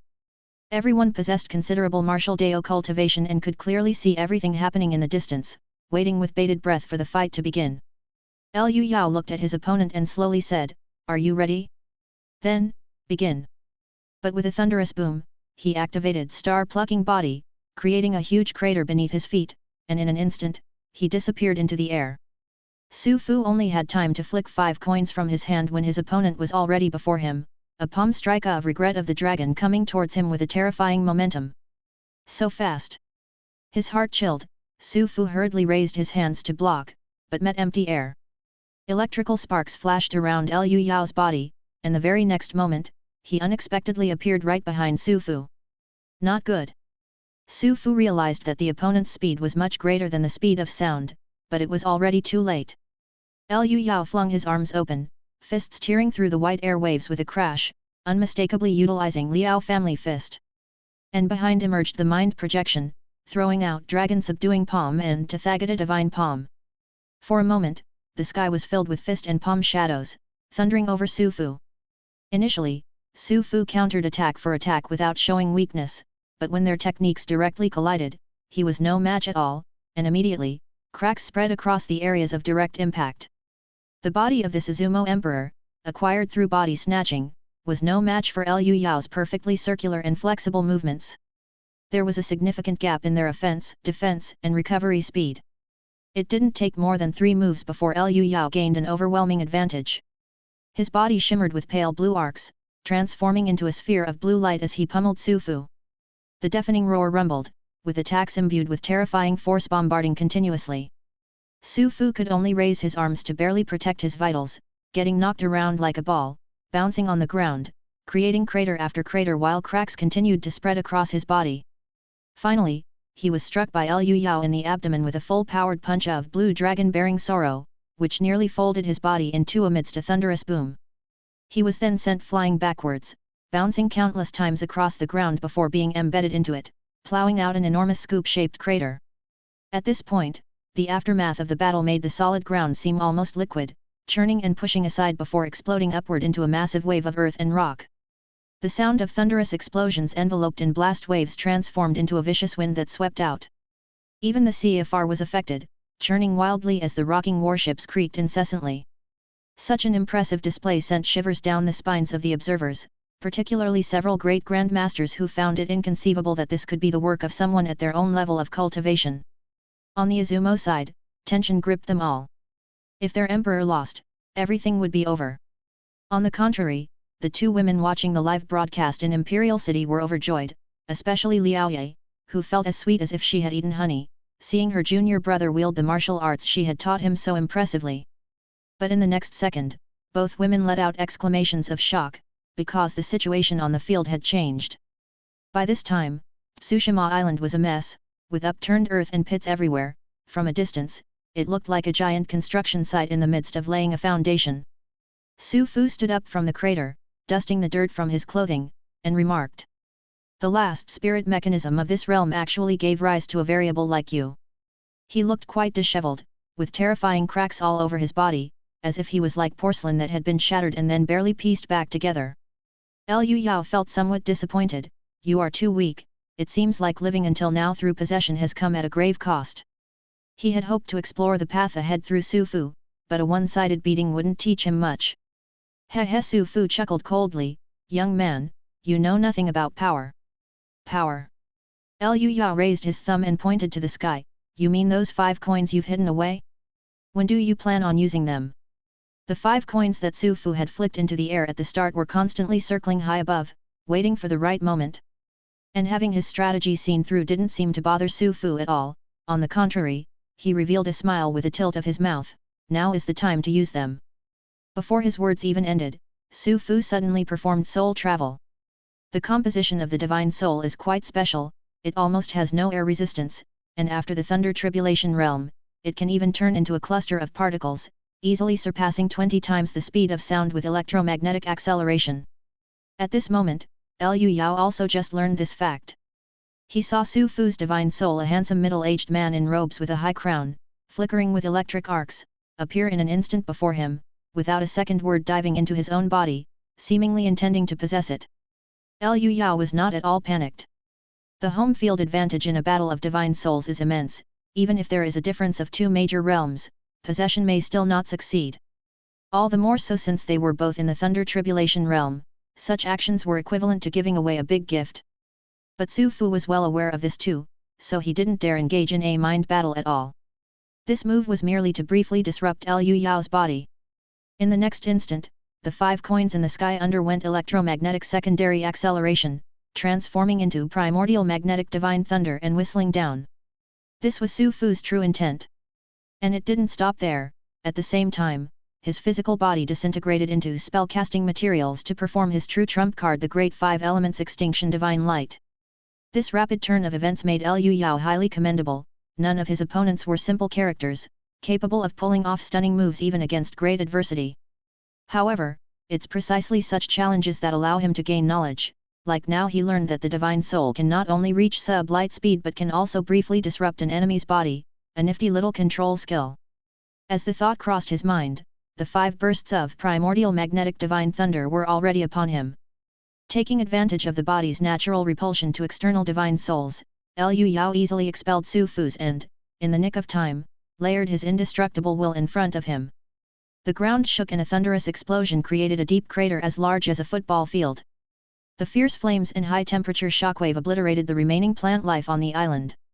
After the dust settled, one could see that Liu Yao's arm had been severed at the elbow, thrown far away. Gasps of astonishment rose one after another from the spectators, and Su Fu's face showed an ecstatic frenzy as he bellowed, "Die!" Having said that, he flew into midair, where this time both of his arms disintegrated simultaneously, transforming into the Great Five Elements Extinction Divine Light. The familiar terrifying column of light poured down, but Liu Yao had already brought out the Creation Immortal Boat to shield himself. After reaching the Thunder Tribulation realm, handling this magical treasure became even more second nature, easily blocking the incoming gamma ray burst. Then, before the eyes of all, Liu Yao's severed arm autonomously flew back to reattach itself, as tendons, bones, and skin rapidly regenerated, as if an invisible brush was redrawing them. A few breaths later, after giving his arm a shake, it had already recovered. This scene astonished even Su Fu. While the Divine Soul could govern the body and had amazing regenerative capabilities after the Thunder Tribulation realm, he wouldn't be able to do it so quickly. The child of destiny before him would be a top-tier being even in immortal Qin. So terrifying indeed, Su Fu couldn't help but utter an old-fashioned saying, "This child must not be allowed to live." Chapter 571. At that moment, Su Fu's expression turned ruthless as he sacrificed both of his legs, offering them as energy for the Extinction Divine Light. The very next instant, a more dazzling gamma ray burst poured down, bombarding Liu Yao with madness. Before his eyes was nothing but brilliant light, his ears filled with roaring sounds. Tsushima Island, spanning 700 square kilometers, melted into bubbling lava under the terrifying ray attack. Yet, the Creation Immortal Boat, like a steel fortress facing a storm, withstood the vast beams and firmly protected its master. This magical treasure had been heavily damaged last time and was repaired on Blue Star with the help of Yan Wang's willpower, the essence of soaring resilience making it more indestructible than ever. What followed seemed like a replay of the previous battle. Liu Yao, composed, waved his hand, and the willpower golden dragon detached from him, bestowing its power onto the Creation Immortal Boat, transforming into a majestic and domineering dragon-shaped battering ram. Immediately after, the dragon-shaped battering ram suddenly shone brightly as a thick blue beam of particles shot out, colliding with the Extinction Divine Light. The two beams of light squeezed into a dazzling light disk with a circumference of 1 kilometer in mid-air, constantly ionizing and crackling as they split the air. The air heated and expanded at extreme speeds, the pressure surged, and a blast wave enveloping a plasma cloud swept across heaven and earth. The entire island moaned and trembled, even the rocks turning to dust. The sea surface instantly turned tumultuous, and warships violently rocked. The spectators were struck dumb by the apocalyptic scene of the barrage, but soon those from the Yi dynasty's side showed joy on their faces as Liu Yao's blue beam clearly gained the upper hand, pushing back its adversary. The Creation Immortal Boat and the Willpower Golden Dragon contained 2 billion units of Yan Huang willpower, least afraid of a battle of attrition. Su Fu grew mentally unstable, roaring with hatred. How unjust is the way of heaven! I only wish to live, so why must there always be someone like you causing trouble? While roaring, his body began to disintegrate, enveloped by the faint blue electric light and transforming into the energy of Dao arts. Clearly desperate, can one's body, even if made of iron, drive many nails when used as consumable? The power of a single individual could not compare to the Yan Huang willpower accumulated over thousands of years, not to mention that Liu Yao had not yet extracted the 1 billion units of willpower from the stone lion. Thus, amidst Su Fu's unwilling roars, Liu Yao's blue beam slowly pushed forward. Until Su Fu's entire body had disintegrated from exhaustion, the beam arrived with a crash, engulfing him completely, leaving only his head to disperse into fragments. Upon witnessing this scene, the people from the Yi dynasty cheered and jumped for joy, and the two girls in Imperial City even hugged each other and jumped around. Even the spiritual sparrowhawk in the sky let out a clear cry, celebrating its master's victory. But Liu Yao knew his task was not yet complete. Su Fu was merely physically destroyed, his divine soul was still intact. At this moment, Tsushima Island had vanished forever from the surface of the sea. The air was filled with a strange burnt scent, and its color turned to an eerie pale yellow. In this dimness, a mask silently traversed the sea bottom, trying to escape. But the next second, the mask was pierced by the blade of freedom, picked out from the water. Liu Yao spoke, "Is this your true form?" The mask emitted black smoke and spread with cracks, and indeed, Su Fu's voice came through. "Divine skills cannot defy fate, child of destiny, this time, you win. But I must thank you." As the words lingered, the mask disintegrated into dust and dispersed into the air. Liu Yao's expression shifted slightly, this wasn't the true form but a decoy to draw his attention. Then, suddenly, a meteor shot into the sky from afar, it was Su Fu's divine soul. He transformed into a cluster of particles, flying toward the second sun in the sky at 10% the speed of light. Its target was the monstrous creature that hovered in a synchronous orbit with the planet, celestial in nature. Su Fu's voice filled the sky, "Liu Yao. Thank you for helping me make the decision to unite with a god." Such an act was completely unexpected, and Liu Yao was too late to intercept, but he understood the other party's intention. What an act of madness! He actually wants to possess that monster. Naturally, Su Fu's divine soul wasn't there to be devoured. Having relied on possession to survive for 2,000 years, he had unmatched experience in the art. Moreover, the celestial-like creature had been seriously injured by the ancestral dragon, half asleep and half awake, not in its prime condition. The key was that the epidemic water supply troop set up in Goryeo, using tens of thousands of living people for experiments, had found a way to maintain sanity under the god's descent state. With so many advantages, Su Fu believed his chances of ascending to heaven in one step were very high. At that moment, he was 1 minute away from reaching his destination. But just as he reached an altitude of 20,000 meters, he hit an invisible net head-on. Like a little bug stuck in a spider web, no matter how he struggled, he couldn't escape. Seeing this scene, Liu Yao suddenly remembered a line recorded in the Wudang sect scriptures: demon beasts spin webs across the heavens, covering 30,000 miles, sticking without release. Then, a tendril that blotted out the sky stretched toward Su Fu. And Su Fu, facing the inconceivable creature, actually wore a look of obsession. Excellent! This is not a flesh and blood life form, but a body structure like that of a magical treasure. The next second, he was swallowed by the tendril like a piece of sticky rice cake. Su Fu was obsessed and excited from beginning to end. Traversing the heavens, taking worlds as nourishment, this is the path cultivators like us should pursue. Liu Yao witnessed this scene and suddenly felt that, in a certain sense, Su Fu had achieved his goal. But he didn't know what would happen next.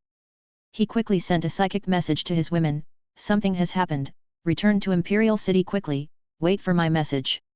His women didn't know what had happened, but they all listened to their lord and quickly rode the spiritual sparrowhawks home. Liu Yao didn't have to wait long before an indescribable terror rose in his heart, and the hair on his body stood up. This feeling was very familiar. He subconsciously looked up, toward the second sun in the sky. The celestial body hanging high in the sky had become a gigantic eyeball, slowly rotating to survey its surroundings. Along with its gaze, a powerful force of mind force emerged, overshadowing the entire world like a canopy. Compared to it, Liu Yao's own mind force was truly like the light of a firefly against the brilliance of the sun and moon. Soon, the monster's gaze landed on him, its psychic force almost crushing him. And within it, there was the very familiar feeling of Su Fu, filled with satisfaction and hatred. But the monster blinked, and its emotions returned to normal. It no longer focused on Liu Yao but looked in the direction of Chang'an, where the mausoleum of the first emperor was located. At the same time, the tendrils on the monster's back slowly extended, like a giant spider ready to hunt. It was then that the bronze tiger token given to him by Ying Zheng showed a slight fluctuation. Liu Yao quickly took it out, and Ying Zheng's voice came from the token. Come here at once. As soon as you step into the divine land boundary, I will teleport you over.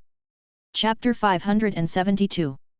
The monster with an eye in the triangle, its tentacles slowly unfurling behind it like slow motion captured by a high-speed camera, carried a hint of eerie grace.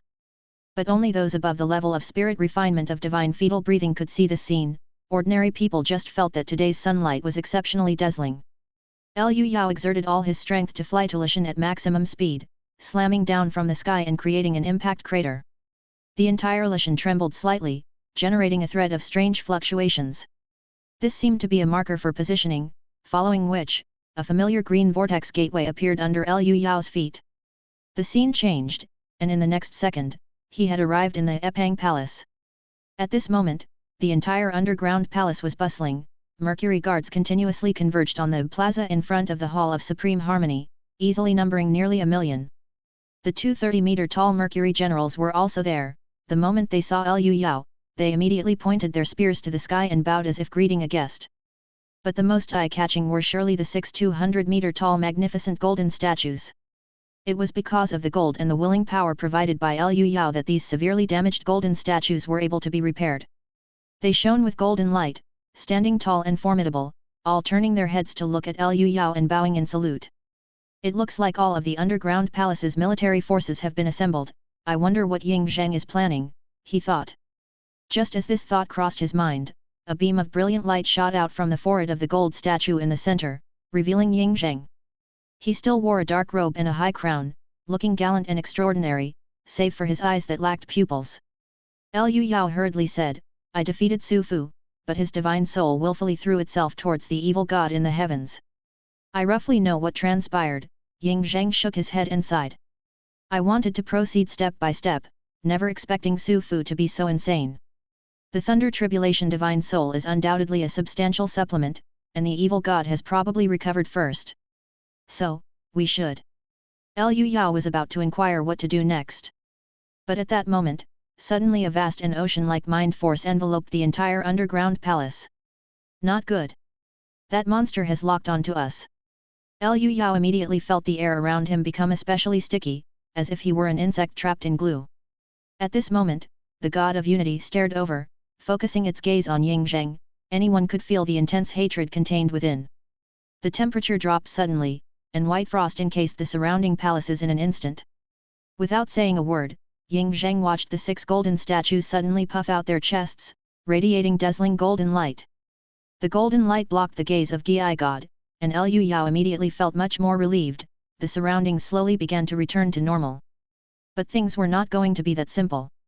If the evil god had accurately located the underground palace, it was bound to do something. Ying Zheng then solemnly said, the probing from the evil god is coming.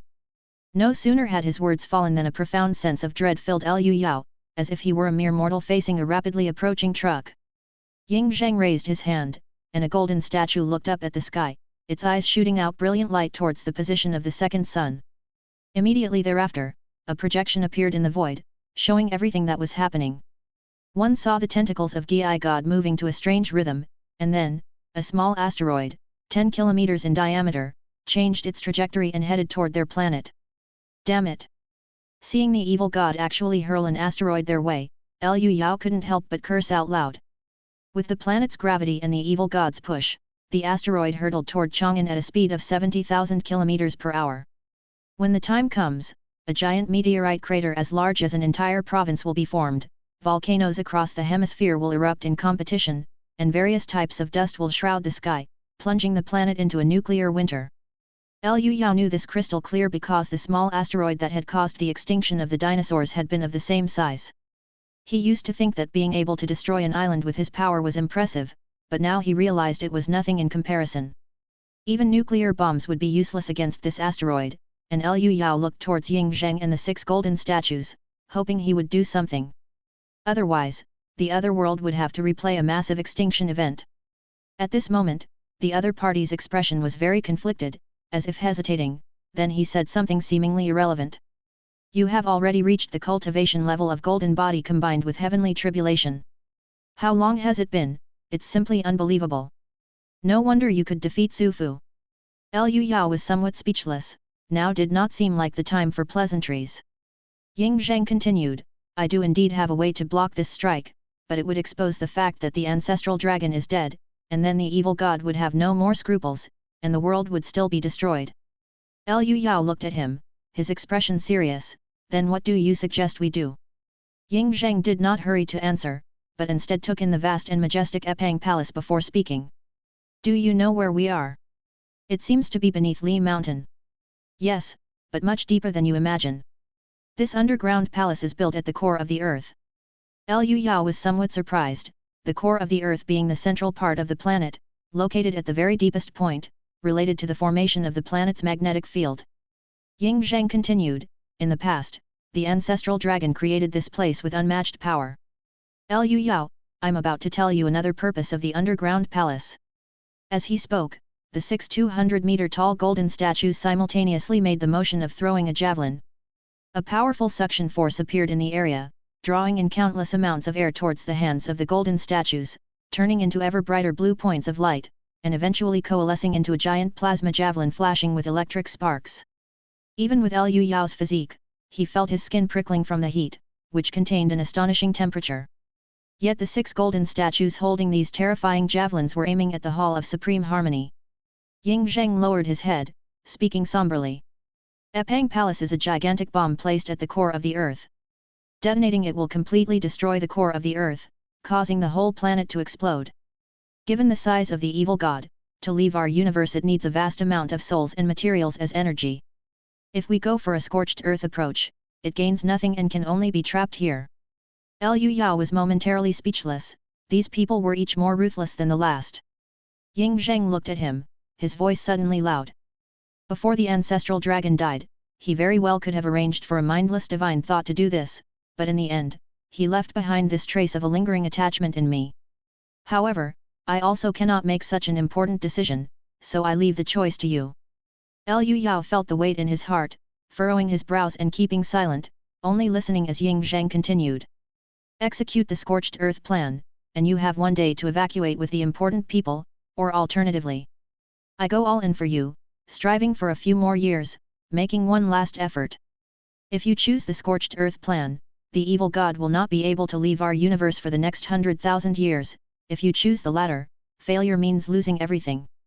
Child of destiny, make your choice. Liu Yao, facing the projection of the approaching asteroid, spoke with a firm and decisive tone. I'm not going to run, nor do I want to see this beautiful planet destroyed, so I choose the second path. Ying Zheng revealed a smile, I knew you would make such a choice. Chapter 573. No time to lose, let's get started. Ying Zheng waved both his hands, and the entire Epang Palace suddenly shook violently. The 5 main halls of Epang Palace, the Hall of Supreme Harmony, Orchid Pond Palace, Yushun Palace, Pingyang Palace, and Yang Palace all emitted dazzling lights, transforming into 5 light columns that soared into the sky. The light columns reached mid-air and then refracted down, forming a light dome that securely protected the entire underground palace. Ying Zheng said, get ready, we're about to transfer to the outside world. Liu Yao nodded and then saw the entire Epang Palace enveloped in a rainbow light, becoming somewhat ethereal and hazy. Right after, the entire underground palace vanished into thin air. Liu Yao's vision rapidly changed, and when he collected his thoughts, he saw the sky above him. Epang Palace had arrived above ground. Ying Zheng said, as you can see, the palace has the ability to move and even fly. However, due to my limited cultivation, I cannot achieve that. The wonders, henceforth, will depend on you to realize. Liu Yao asked in confusion, by myself. Exactly, I'm transferring all control of Epang Palace to you, along with the ancestral dragon's research and insights on cultivation. As Ying Zheng spoke, he also passed on a stream of divine thought. It contained many pieces of information, not only the method of operating the palace but also cultivation techniques related to heavenly tribulation and the sun god realm. This was precisely the path ahead that Liu Yao desperately sought. He couldn't help but nod his head in joy, that's great, it's exactly what I need. With the convenience of 2 worlds, he lacked not resources, but knowledge. Ying Zheng cautioned, I am but a persistent thought, I can't offer much help with your cultivation. Just remember what the ancestral dragon said to reach the ninth realm of the martial path, which is chaos, and the ninth realm of spirit refinement, infinite, one must be reborn from the brink of death. While the two were handing over, the 10-kilometer diameter asteroid had entered the planet's atmosphere. A speed of 70,000 km per hour caused it to friction fiercely with the atmosphere, generating thousands of degrees of high temperature, turning it into a dazzling orange-red fireball. If it were to impact, it would release the energy equivalent of 900 trillion tons of TNT, 1.8 million times the strength of the largest human-made nuclear weapon, the Tsar Bomba.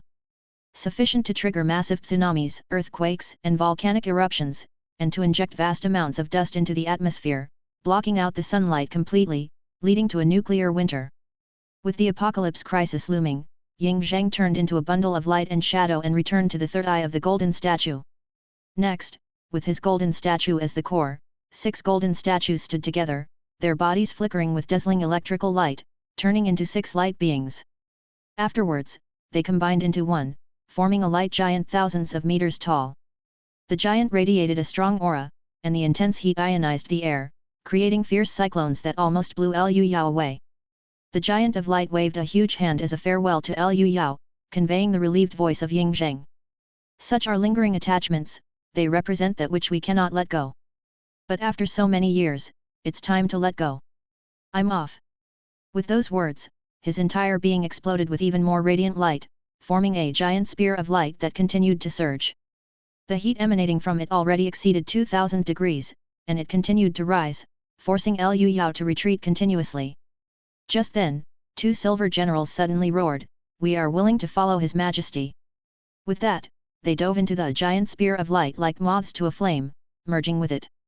With this support, the spear of light suddenly grew larger, and its momentum increased immensely. But that wasn't the end. A million Mercury guards also cried out, "We're willing to follow His Majesty, too." They rushed to merge into the giant spear of light one after another.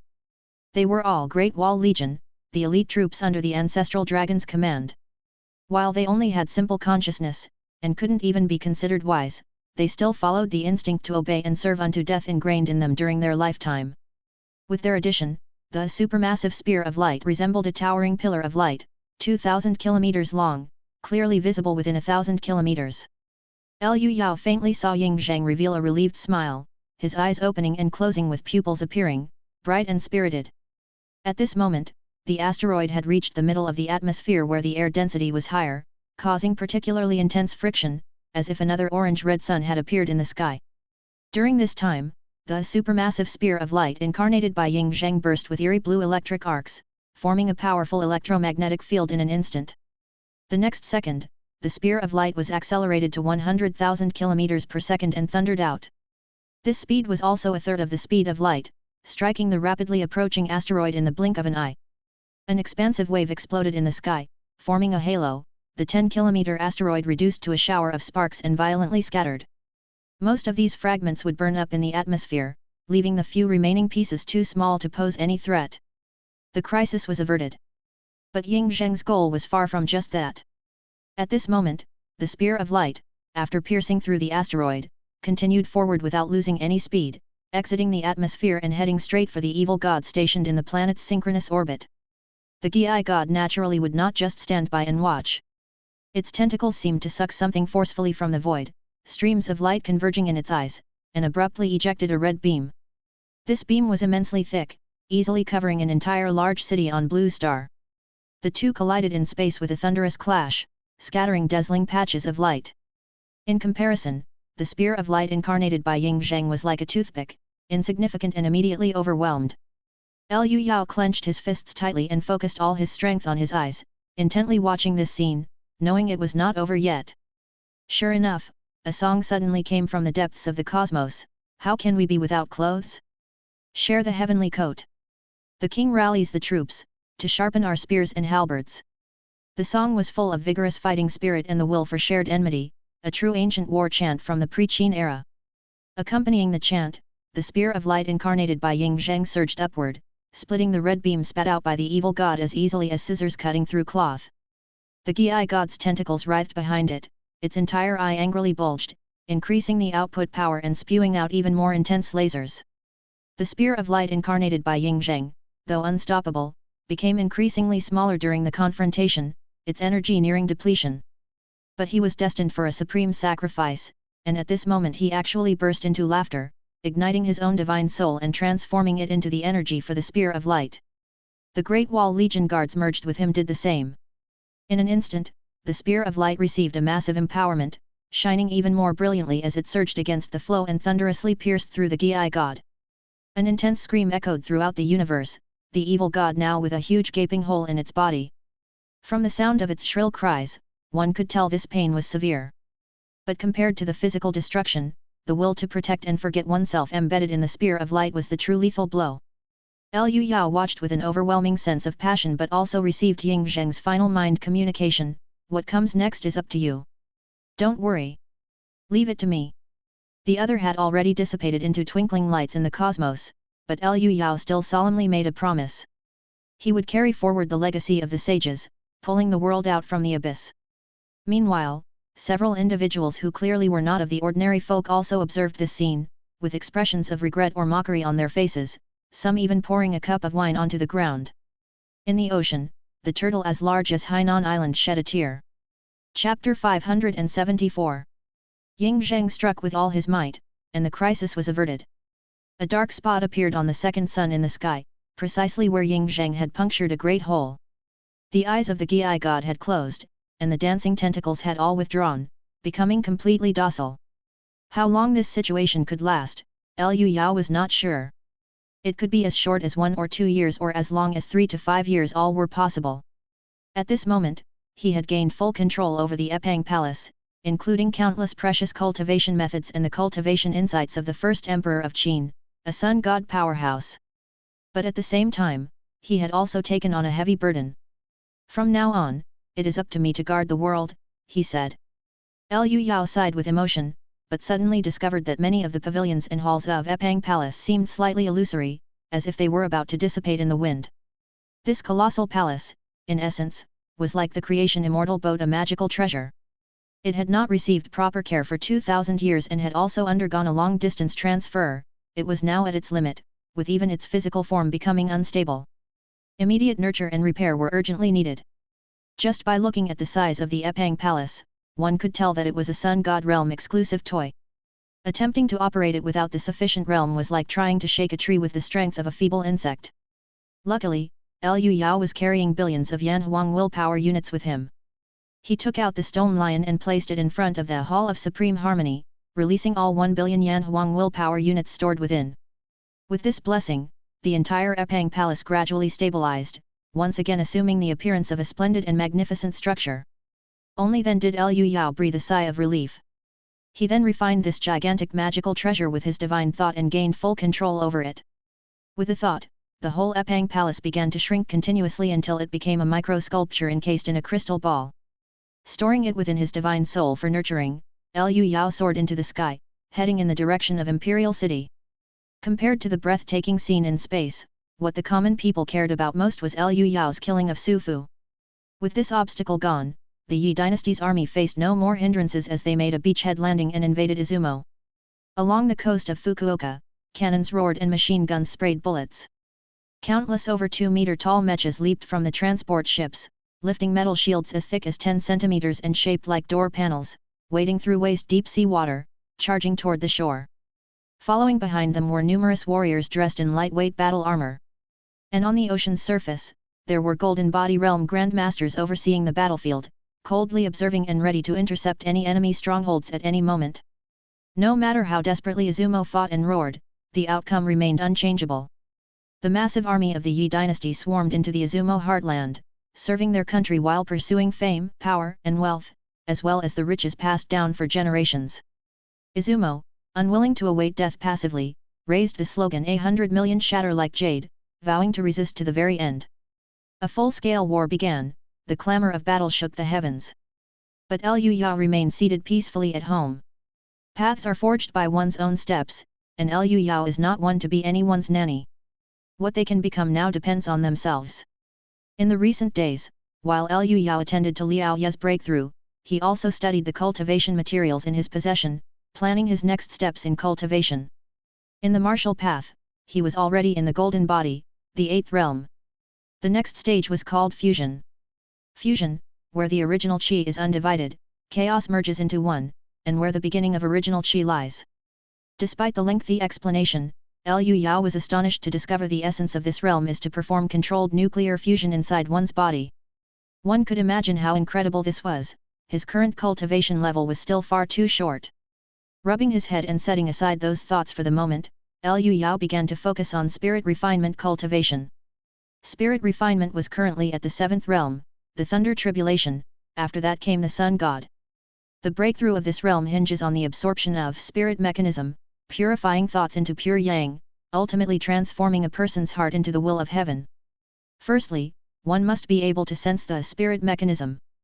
Liu Yao felt that the so-called spirit mechanism should be the strand of will contained within the thunder of both worlds. This wasn't difficult, just head back to Blue Star and endure a few more lightning strikes. Once it could be sensed, the next step was to absorb the spirit mechanism. But the spirit mechanism is a precious resource to the world, and reckless absorption could damage the entire world. As the saying goes, a rabbit doesn't eat the grass around its burrow. Hence, it was time to utilize the second ability of the Thunder Tribulation Realm, divine travel through thousands of worlds. Put simply, it's the soul of a spirit refinement powerhouse traveling through various worlds to borrow resources from others. The worlds were not only far apart, some were even unreachable directly, but they could be connected through the subconscious ocean. There were many subtleties involved, starting with choosing an appropriate target. For example, being in the Thunder Tribulation Realm, Liu Yao certainly couldn't meddle in the world of a sun god great power. Actually, appropriating spirit mechanism sparingly wouldn't cause any harm, but some people were of such low quality that they often burned bridges after crossing. In light of this, none of the worlds welcomed outsiders, and if discovered, conflict was inevitable. For Liu Yao, this would be a marvelous and thrilling journey. He himself couldn't wait to witness the scenery of thousands of worlds, but there were still some preparations to be made. At this time, fluctuations of true chi emanated from the closed cultivation chamber behind him.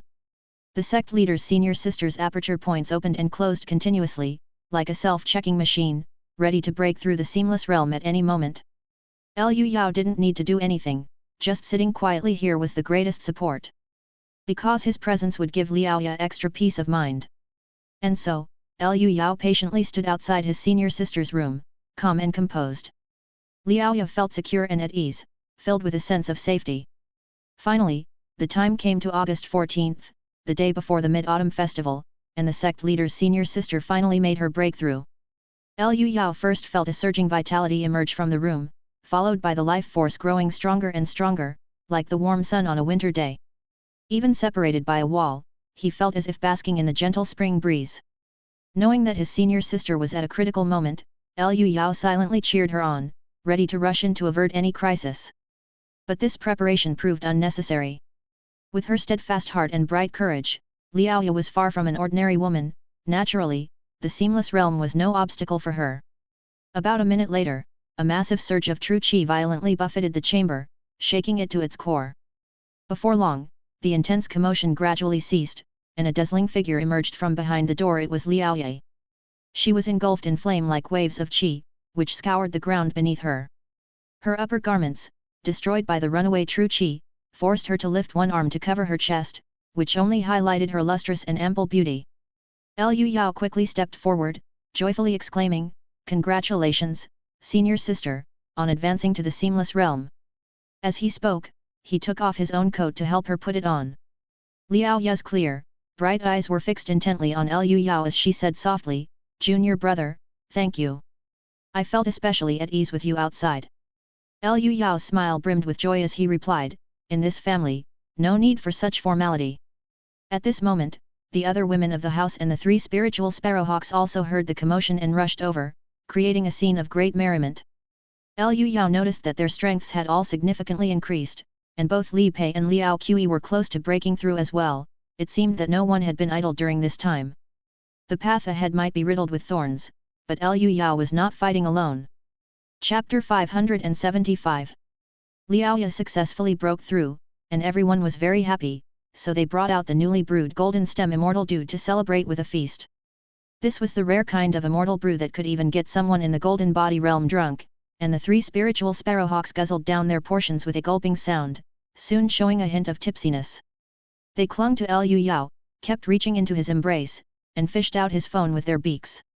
Liu Yao knew what they wanted, so he simply pulled up the song A Thousand Years Waiting for a Return DJ version and pressed play. The explosive DJ mix blared out, and the three spiritual sparrowhawks started nodding their heads and wiggling their butts, dancing on the spot. They had recently taken a liking to energetic dancing and were quite on beat, even occasionally lifting their wings over their heads in an interesting display. Not only were the spiritual sparrowhawks extremely spiritual, but they also had fully opened spirit wisdom, and could transform at any time, now just waiting for the right opportunity.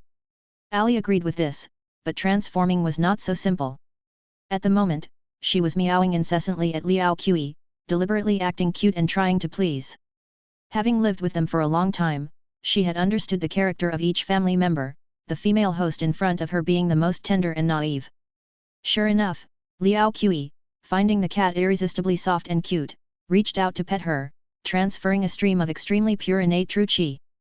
Ali was secretly delighted, quite proud of her own judgment. At that moment, she saw her nominal owner, the pretty young girl, going to toast the Thunder Tribulation Heavenly Monarch. Ali hurried over, knowing that the Celestial Lord often gave the young girl benefits, and by casually sharing a bit, she too could reap endless benefits. Sure enough, Liu Yao transmitted a thread of divine thought containing indestructible will to the young girl and said, "Your realm is now stable, you can use radioactive materials to assist in cultivation. Take as much as you need and be careful not to let ordinary people come into contact with it." The young girl nodded obediently, sweetly replying, "I understand, Uncle Master." She knew how miraculous the radioactive materials were and was certain they would help her advance rapidly. Resolute, the young girl decided to confess her feelings to her Uncle Master once she advanced to the innate realm. While the young girl's cheeks flushed with her thoughts, her pet cat suddenly leaped into her embrace. Ali rubbed vigorously, managing to absorb some lingering divine thought. This was equivalent to many years of cultivation, and she couldn't help but smile crookedly with joy. This poor cat was so thrilled with just some leftover scraps that she even almost forgot her original task. The people drank and chatted until late into the night, thoroughly enjoying themselves. Liu Yao said to Liao Ye, "Sister, let's take advantage of your breakthrough to nourish your divine soul and let me help you break through to the spirit refinement of divine fetal breathing." Liao Ye nodded and went back to the room with her junior brother. Combining the martial path with spirit refinement of divine fetal breathing can grant a very important ability, craft the subtlety. This ability allows a martial artist to control their body down to the cellular level, useful for both healing and extending life, truly an art with endless applications. Liu Yao had previously assisted Yu Yanmei with this, and this time, it was even smoother. His divine soul left his body and entered the beautiful woman's brow chakra without any obstacles, and he saw her divine soul a white flame the size of a walnut, unbelievably pure. Liao Ya offered no resistance, allowing Liu Yao's divine soul to invade her body. This represented complete trust, more direct than any expression of feelings through words. Their divine souls nestled and merged, feeling each other's comforting warmth. The contentment was extreme. Liu Yao whispered, "Sister, I am going to start now." Liao Ya's voice was warm, "Go ahead." The next second, Liu Yao took control of his sister's body and focused his mind force. Liao Ya empathized immediately, grasping the core essence of the fetal breath realm, the external release of the mind force. A few minutes later, Liu Yao's divine soul returned to his body. After a while, Liao Ya also opened her eyes, and the look she gave him was substantial. It demonstrated the external release of mind force. Just like the spoken words before, she too broke through to the spirit refinement of divine fetal breathing in just a quarter of an hour. Liao Ya observed the world with the fresh perspective of her spirit, filled with delight. Liu Yao smiled and said, "Senior sister, keep it up, and strive to enter the Jin realm of the great grandmasters soon. This has always been your dream." "Junior brother, thank you." Liao Ya leaned over and kissed Liu Yao gently. Her junior brother had been busy helping her before and after her breakthrough, and indeed, he had been a great help. She bit her lower lip lightly, seeming to have made some decision, and said softly, "Close your eyes." Liu Yao smiled, obediently closed his eyes, and also blocked his mind's perception. He heard rustling sounds, as if his senior sister was changing clothes. Then, she said, "All right, you can open them." When Liu Yao opened his eyes, he was immediately shocked by the sight before him, involuntarily drawing a sharp breath. He saw his senior sister, who had always been gentle and dignified, was only wearing a tasseled pasty. Her fair and bountiful beauty was on full display, and at the same time extremely enchanting, dressing like the joyful bodhisattva. This stark contrast in style left Liu Yao stunned, speechless for a long time. Liao Ya's face was red all the way to the root of her neck, and she said somewhat embarrassedly, "Junior brother, this was something I promised you before. I haven't broken my word." Although she felt quite shy dressed like this, the stunned look on her junior brother's face made her quite happy. The next day, Liu Yao got out of bed feeling refreshed and clear-headed, while Liao Ya helped him dress and wash up. Liu Yao enjoyed her attentive service and said at the same time, "Senior sister, I need to leave for a few days." Come back early." Liao Ya carefully helped her junior brother dress, gentle and meticulous. Liu Yao hugged her then stood up and walked outside the house. This time, his return was mainly to sense the spirit wisdom, in preparation for his divine travel through thousands of worlds. Although he had the cultivation methods left behind by Ying Zheng, the path still had to be walked by himself. Fortunately, with an entire world as support, he could find ways to deal with any difficulty. The Epang Palace also needs to be well cultivated, he thought. Liu Yao was considering what needed to be done upon his return when 3 spiritual sparrowhawks suddenly descended from the sky, gathering around their master as if they were eager to play on Blue Star. Liu Yao had no objection, and also thought. The little fellows had been to Blue Star countless times, but the women at home had never gone. He should at least take them to pay respects to his parents and let the old folks meet their daughters-in-law. However, would it be inappropriate to bring them all back at once? But taking them one by one seemed a bit troublesome. With his thoughts flipping over, Liu Yao opened the portal and returned to Blue Star. As soon as he came back, he took all the magical treasures on his body and strengthened them with the endless wish power of Blue Star. According to the records passed on by Ying Zheng, the dragon pattern mirror and the creation immortal boat were innate spirit treasures in their original forms. Without Liu Yao having to do anything, they would continually grow stronger simply by basking in the wish power of Blue Star. The Blade of Freedom also had great potential, and after reaching the Thunder Tribulation realm, it could be nurtured within the Divine Soul. Regrettably, Liu Yao did not favor the origin of this magical treasure and somewhat neglected it. The others required more attention, especially the recently acquired Epang Palace, which had not been cultivated for 2,000 years and needed thorough care. On Blue Star, where wish power was boundless, Liu Yao spared no cost to make the palace fly into the air. At this moment, a palace complex nearly 20 times the size of the Forbidden City was suspended in the sky, immediately captured by satellites. The upper echelons of various nations also knew that Liu Yao had returned. At this moment, the ones missing him the most were in the Oya Federation, where during the rainy season not a drop had fallen, and wildfires raged fiercely. Chapter 576. Epang Palace was like a long-neglected, filthy, and cluttered house, in need of an enormous amount of energy to be sorted out. Several palaces still held the remains of golden statues, abandoned due to their heavy damage and the prohibitively high costs of repairs. Liu Yao, with his immense wealth and disregard for expenses, still thought about restoring them, which would be a huge undertaking. "I need to learn to capture the spirit mechanisms, there's plenty of busy work ahead," he mused. As it happened, a thundercloud was forming over the sea, and Liu Yao immediately divided his attention, leaving his body in Epang Palace to conduct a simple ritual while his divine soul ventured out to be struck by lightning and search for the spirit mechanisms. Entering the terrifying thunderstorm, darkness engulfed him in an instant, heaven and earth seemed to merge into a millstone pressing down, intent on grinding him to dust. But Liu Yao had already become fearless. The free charges in the clouds converged into a 10-kilometer-long lightning bolt that swallowed him whole, followed by a deafening thunderclap as if the sky had shattered and the earth had cracked.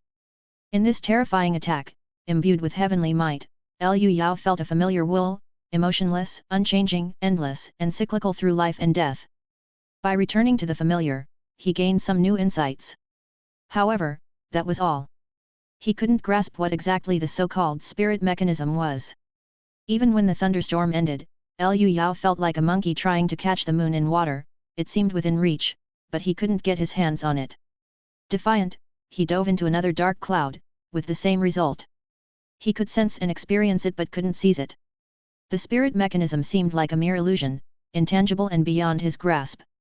Liu Yao realized that things were not as simple as he had imagined. It was the type of profound and unfathomable challenge that, like the initial stages of spirit refinement, wouldn't be surprising to be stuck in for 10 or 8 years if luck was not on one's side. Returning to Epang Palace with a heavy heart, Liu Yao consoled himself. It's not without gains, at least my foundation has solidified considerably. Being struck by lightning a few more times does have its benefits. The 3 spiritual sparrowhawks, noticing their master's foul mood, quickly caught a wild yellow fish from the sea to cheer him up. This fish was a nourishing delicacy, now very rare, with a 5-pound one fetching as much as 30,000 yuan. The one they had caught was half a person long, weighing a whole 50 pounds.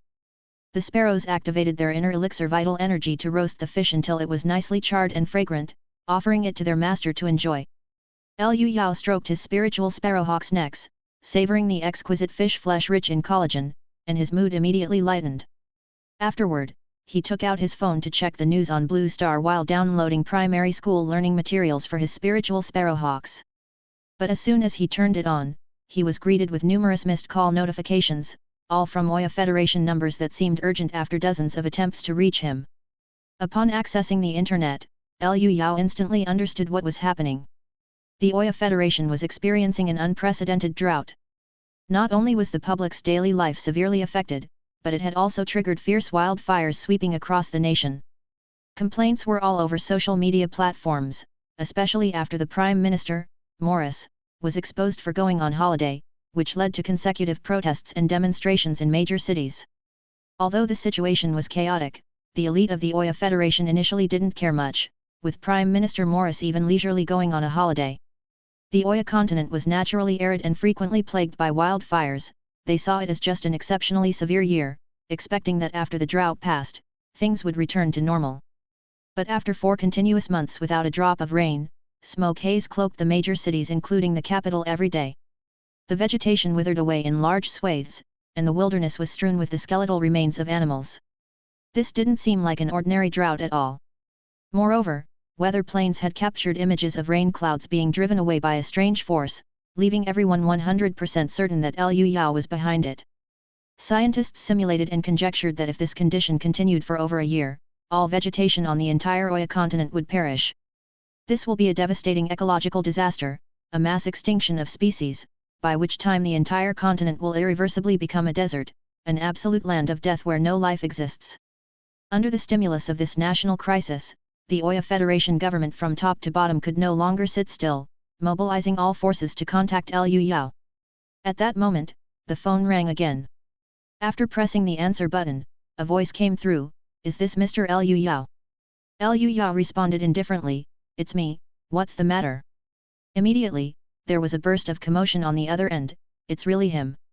We've made contact."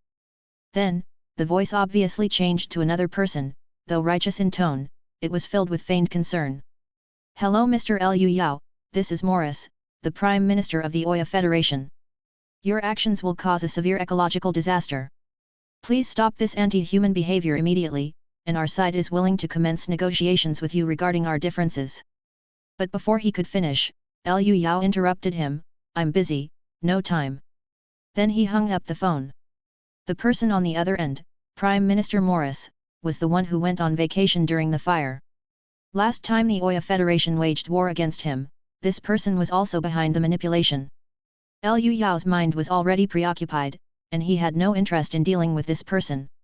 Next, he continued searching for thunderclouds to be struck by lightning, trying to grasp the opportune moment, but still without any results. For a long time, leveraging the conveniences of 2 worlds, his cultivation had always benefited from ingenious breakthroughs, but this time, he finally met his match. Liu Yao's composure was slightly crumbling, and unexpectedly, someone came to add to his troubles while he was in a bad mood. At this moment, he received a news notification and saw that it was related to himself. This was a statement released by Morris, the Prime Minister of the Oya Federation, in which he said in a video, "Our side attempted to engage in equal and friendly talks with Liu Yao, but his behavior was disappointing. Yet even so, the Oya Federation will not yield to terror and threats." Morris talked at length, positioning himself as a victim, while indicating his firm stance. Even at this time, he did not forget to show a tough stand and build his public image, truly a seasoned politician. As soon as the video was released, Liu Yao's detractors started to like it en masse. But the irony was, the Oya Federation called him again, this time it was the Minister of the Department of Environment and Water Resources. The other party stated, "We can discuss any demands you have." Liu Yao was speechless, realizing these people wanted both face and substance. They really think I'm easy to bully. These people had chosen the wrong time to provoke Liu Yao. He was already in a bad mood for not being able to grasp the moment. Liu Yao logged onto his social media platform and recorded a short video of less than a minute. It's very simple to make it rain on the Oya continent. Prime Minister Morris just needs to live stream himself sunbathing a pig on his own social account.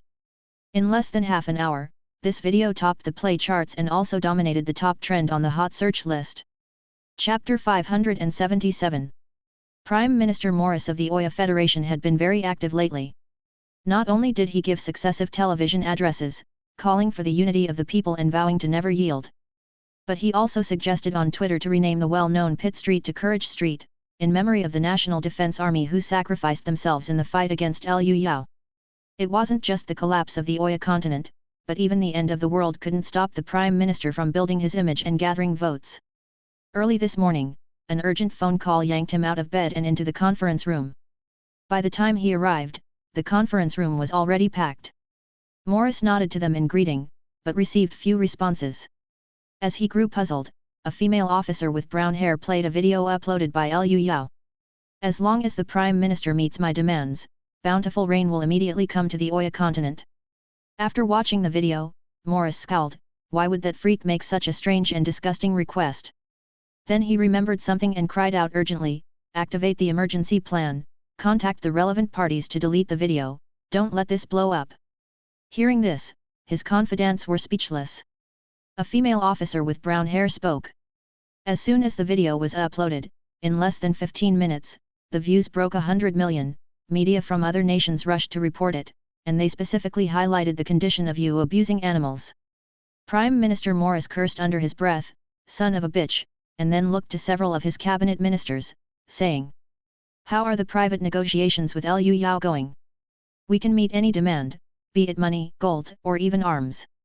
The Minister of Environment and Water Resources said with a full face of apology, "I'm sorry, Your Excellency, the other party refused all our offers." At this moment, Prime Minister Morris realized the situation was turning unfavorable for him. He loosened his tie and attempted to speak calmly. "We must not compromise with such vile and lowly threats. Draft a statement immediately, I will fight this evil until the end." After these words, the room fell into silence. All eyes met, and finally, the same female officer cleared her throat and began to speak slowly. "Your Excellency, about this matter." Morris stared intently at her. "What about it? Isn't opposing this freak the absolute political correctness?"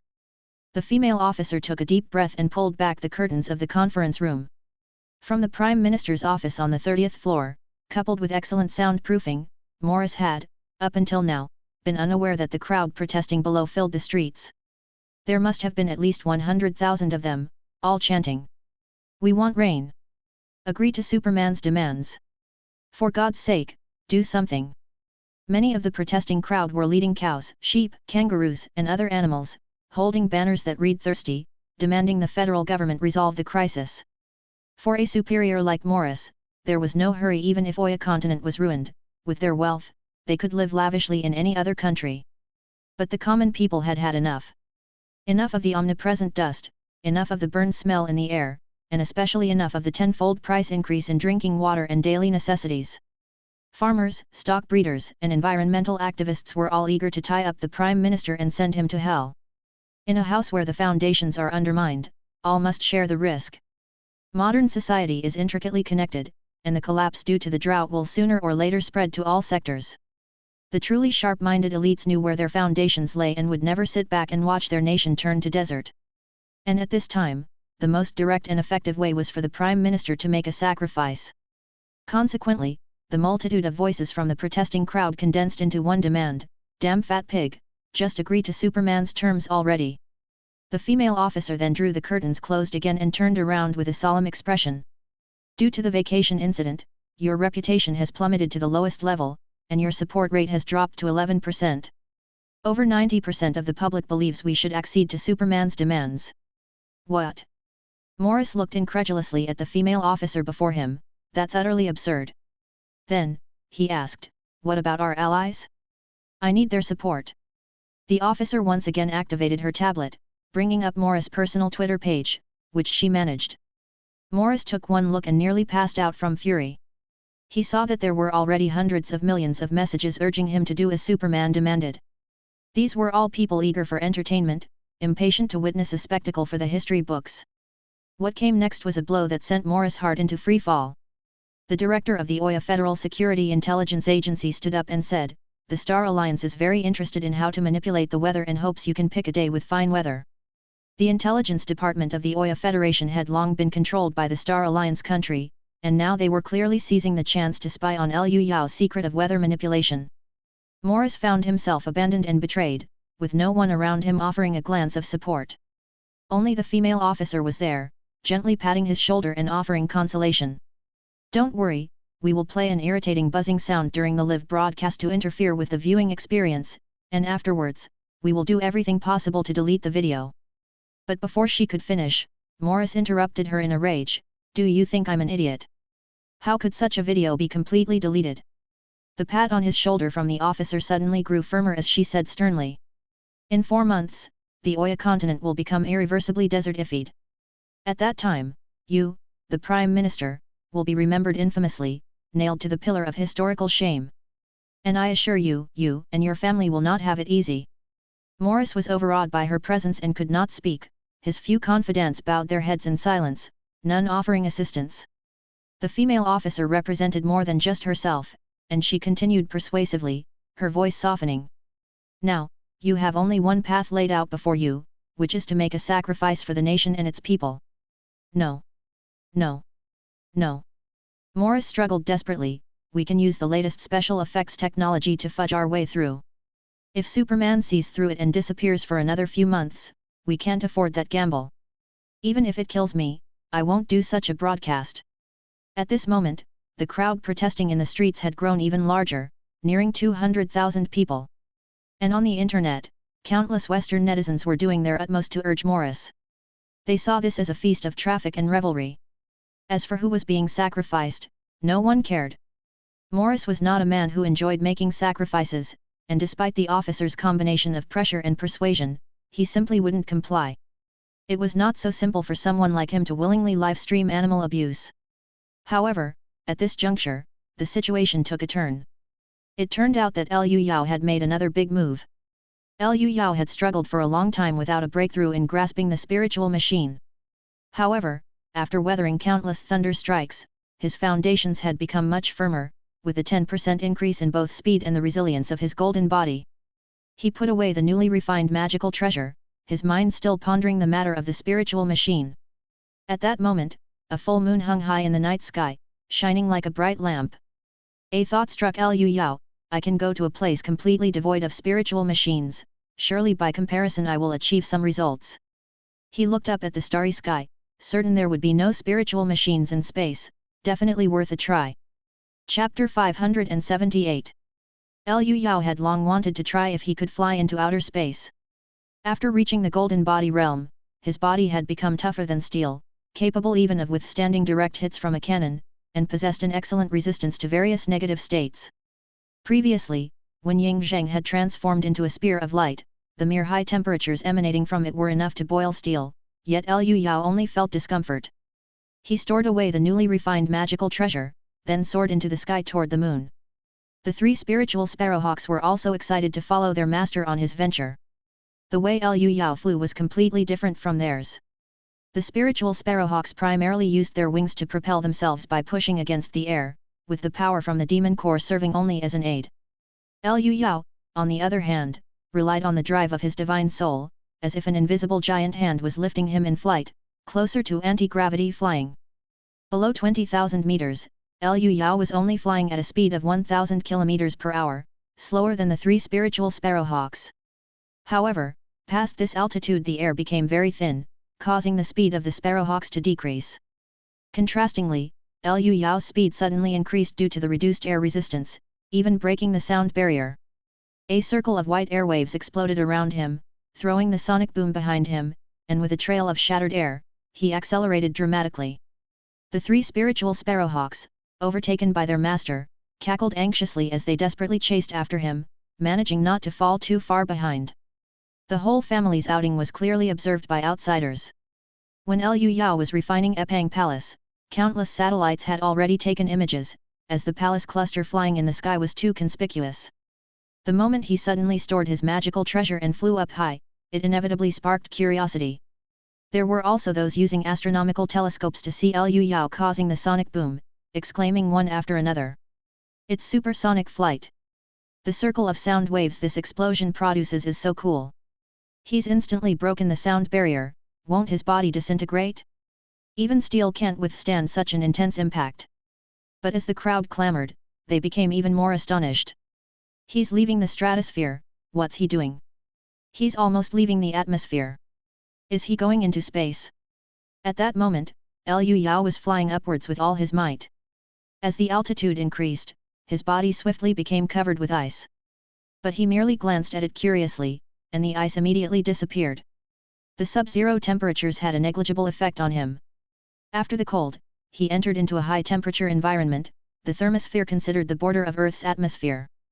The planet below was exquisitely beautiful, the lights on the land shone like bright starry rivers, the snow on the towering mountains resembled icing on a cake, and the storms within the atmosphere appeared as vast vortices capable of consuming everything. The scene before him was somewhat surreal, the grandeur captivating anyone's gaze. Liu Yao and the three spiritual sparrowhawks watched the amazing sight with shock, unable to help exclaiming, just this view alone is worth the price of admission. Here, the air density was only 3 per thousand compared to the surface, but luckily the family didn't need oxygen. The speed of the three spiritual sparrowhawks slowed dramatically, becoming extremely clumsy and unable to break free of the planet's binding. Liu Yao was the exact opposite, he felt even freer, able to reach double the speed of sound. He was about to tell them to go back, but the three little ones were reluctant, eager to continue adventuring with their master. Liu Yao simply laughed and said, "You used to carry me, now it's my turn to carry you." As he said this, a heart-shaped phantom emerged behind him, as three huge arms extended to support the three spiritual sparrowhawks. Off we go! Electric arcs surged over Liu Yao's body, with intense true chi flames jetting out from behind him. His divine soul and body worked at full capacity, carrying the large companions towards the moon. The three spiritual sparrowhawks cooperated by closing their wings together, forming a perfect streamlined shape, conserving their master's energy. After an unknown amount of time, a sensation of breaking free from constraints suddenly came over them. The planet ceased pulling them into its embrace, Liu Yao had finally broken through the atmosphere and entered space. All around was silence, so profound it could induce panic. He opened his mouth and uttered "ah," but no sound came out. The three spiritual sparrowhawks, also curious, opened their mouths, but likewise, no sound emerged. The vacuum of space had no impact on the family, at that moment, all they felt was novelty and amusement. Meanwhile, the internet on Blue Star was already in an uproar. A netizen from Xia country commented, "This is achieving immortality and ascending to heaven in broad daylight. Did the ancients also witness similar sights, and hence came up with the term ascension to heaven in broad daylight? To roam the universe in the flesh, this isn't merely described by the word immortal. At this moment, Liu Yao discovered that without resistance or gravity in space, his speed had drastically increased. Even the three spiritual sparrowhawks, drawing strength from the demon core's true chi, moved about flexibly without needing wings. The family curiously played, tampering with the satellites that occasionally passed by. There were also manned spacecraft and space stations whose occupants seemed to be shouting at them.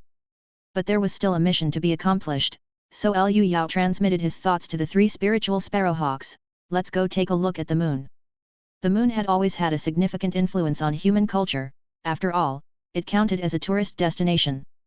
Besides, it was devoid of spiritual mechanisms, which made it perfect for his enlightenment. Thus, Liu Yao continued his journey with the three sparrowhawks. With no resistance in the vacuum of space, flight was exceptionally efficient. Liu Yao was surrounded by electric arcs and effortlessly achieved 10 times the speed of sound, finally maintaining a speed of 20 times the speed of sound, shooting towards the moon like a blue comet. This speed was slower than Xia country's most advanced manned spacecraft. In fact, Liu Yao could go faster, but for the sake of safety on his first space trip, he didn't go full throttle. By the time he landed on the cratered planet, 15 hours had passed. This place, with only ring mountains and meteorite craters, was far less beautiful than what it looked like from Blue Star. The three spiritual sparrowhawks curiously took a turn, pecking around playfully for a while, but soon got bored. Liu Yao picked up a few stones to toss around and then started to focus spirit and ponder deeply. This barren and silent planet indeed lacked spiritual mechanisms, and upon careful reflection, Liu Yao easily grasped the biggest difference. What was missing was a certain will, a set of rules that allowed the world to operate on its own. Liu Yao opened his eyes, suddenly enlightened. The so-called spiritual mechanism is quite simple in the end. What is thunder and rain, and why are there winter and summer? And this is creation. At this moment, the place where Liu Yao was stood directly opposite Blue Star, on the sunny side of the moon. Many telescopes and lunar surveillance satellites could capture his image. They were desperately searching for a Superman. Normally, this was like finding a needle in a haystack. It was very difficult to find. But Liu Yao felt that he couldn't return empty-handed from such a rare visit, so he picked up a moonstone as big as a small car, as a souvenir of his moon landing. After all, there was no gravity in space, so carrying an extra stone was no trouble. And one must not underestimate this stone, its value was beyond what ordinary people could imagine. Thus, the family returned with a dark and unpolished moonstone, which was clearly observed. Entering Blue Star's atmosphere, Liu Yao encountered trouble. The most up-to-date novellas are published on Fruitnoelo. The inertia of the moonstone in his hand was too great, rubbing against the atmosphere at tens of thousands of kilometers per hour, it glowed red-hot. He let the three spiritual sparrowhawks leave first, while he desperately held on behind it, coordinating with the increasingly dense atmosphere to slow it down. But as he held on, he realized that the stone was plummeting towards the central desert area of the Oya continent, a no-man's land. He simply didn't bother anymore. A fiery meteor lit up the entire night sky and thunderously crashed, creating a nearly 100-meter high wave of earth and stone. Only after the dust settled did Liu Yao fly over, prying the meteorite out of its football field-sized crater, jubilantly taking it home. Leaving behind the common people of Blue Star who had witnessed a great spectacle, and a handful of horrified enlightened ones. A meteorite less than 10 meters in diameter had the power of a conventional nuclear bomb. What if the meteorite Liu Yao had pushed back was over 100 meters in diameter, or even 1 kilometer? Then its power would be equivalent to the eruption of the Yellowstone supervolcano, and the Oya Federation would be done for. As soon as Liu Yao and the three spiritual sparrowhawks returned to Xia country, his phone kept ringing with notification sounds. It turned out that multiple social media apps were pushing a video simultaneously. When he clicked in to watch, the opening statement warned. The Prime Minister of the Oya Federation will exhibit indecent behavior in this video, in the hope that this will dispel misunderstandings and promote regional peace and stability. Filming or unauthorized recording of this video is strictly forbidden. Underage viewers should immediately turn off their devices. Only then did Liu Yao remember the demand he had made, but he had just been joking. Surely they wouldn't actually do it. That would be utterly disgusting. Chapter 579. The original Liu Yao, though formidable, was barely acceptable to people, as many similar beings existed in numerous films and television works. But the act of physically roaming the universe and landing on the moon, such behavior completely surpassed the cognition of all humankind. Not to mention bringing down a meteorite that already possessed the ability to destroy the world. Just one meteorite with a diameter of 100 kilometers could easily exterminate all life on Blue Star. If destroying the world wasn't a problem, annihilating the Oya Federation would be even simpler. The meteorite that crashed into the center of the Oya continent was seen as a warning, scaring the wits out of everyone in the Oya Federation. They immediately pressured the Prime Minister like crazy, and even the Queen of the Eternal Sun Kingdom sent a stern diplomatic note. We absolutely cannot allow Mr. Liu Yao to bear any discontent towards the Federation, and thereby harbor animosity towards the entire Western world. No matter what method you use, clear up the misunderstanding immediately. Due to historical reasons, the Queen still held a pivotal status as the nominal head of state of the Oya Federation. At this moment, the entire conference room was in an uproar, with even the most loyal followers beginning to persuade the Prime Minister to comply with Superman's demands. Under immense pressure, Prime Minister Morris was on the verge of collapse, his already sparse hair falling out completely within just a few hours. It was at this time that he received a text message from his wife, consisting of just one sentence, "Just do it." The mobile phone fell, and Morris knelt on the floor, completely subdued. The female officer waved to several staffers, who understood and went down to prepare. Next, the Prime Minister was helped into the basement. The tense atmosphere was tinged with a hint of eeriness as the female officer's high heels clicked crisply against the floor. "This might well be an opportunity to show the public your spirit of sacrifice," she said as she handed over a small plastic cup filled with liquid. "This is a helpful medication for you. Additionally, some related assistive videos will play for you from above." Prime Minister Morris, in a dazed state, took it and drank it down, immediately feeling as if a flame ignited within him. He couldn't help but roar angrily, "Fuck! Come on, bitch!" The female officer reminded him, "Don't appear too excited, it might be interpreted by the outside world as eagerness, or even as enjoying it." At that time, nearly 1.5 billion people around the world were watching this live broadcast. Excitement was on everyone's faces as they prepared to enjoy the spectacle, including the people of the Oya Federation itself. It wasn't just because the Prime Minister had lost all his prestige, but also because everyone loved thrill and novelty on the internet. Under the watchful eyes of millions, Prime Minister Morris appeared on camera. He was the picture of despair, head bowed as he said, "For the Oya Federation. I love my wife. May God forgive me." As he spoke, he slowly began to undress.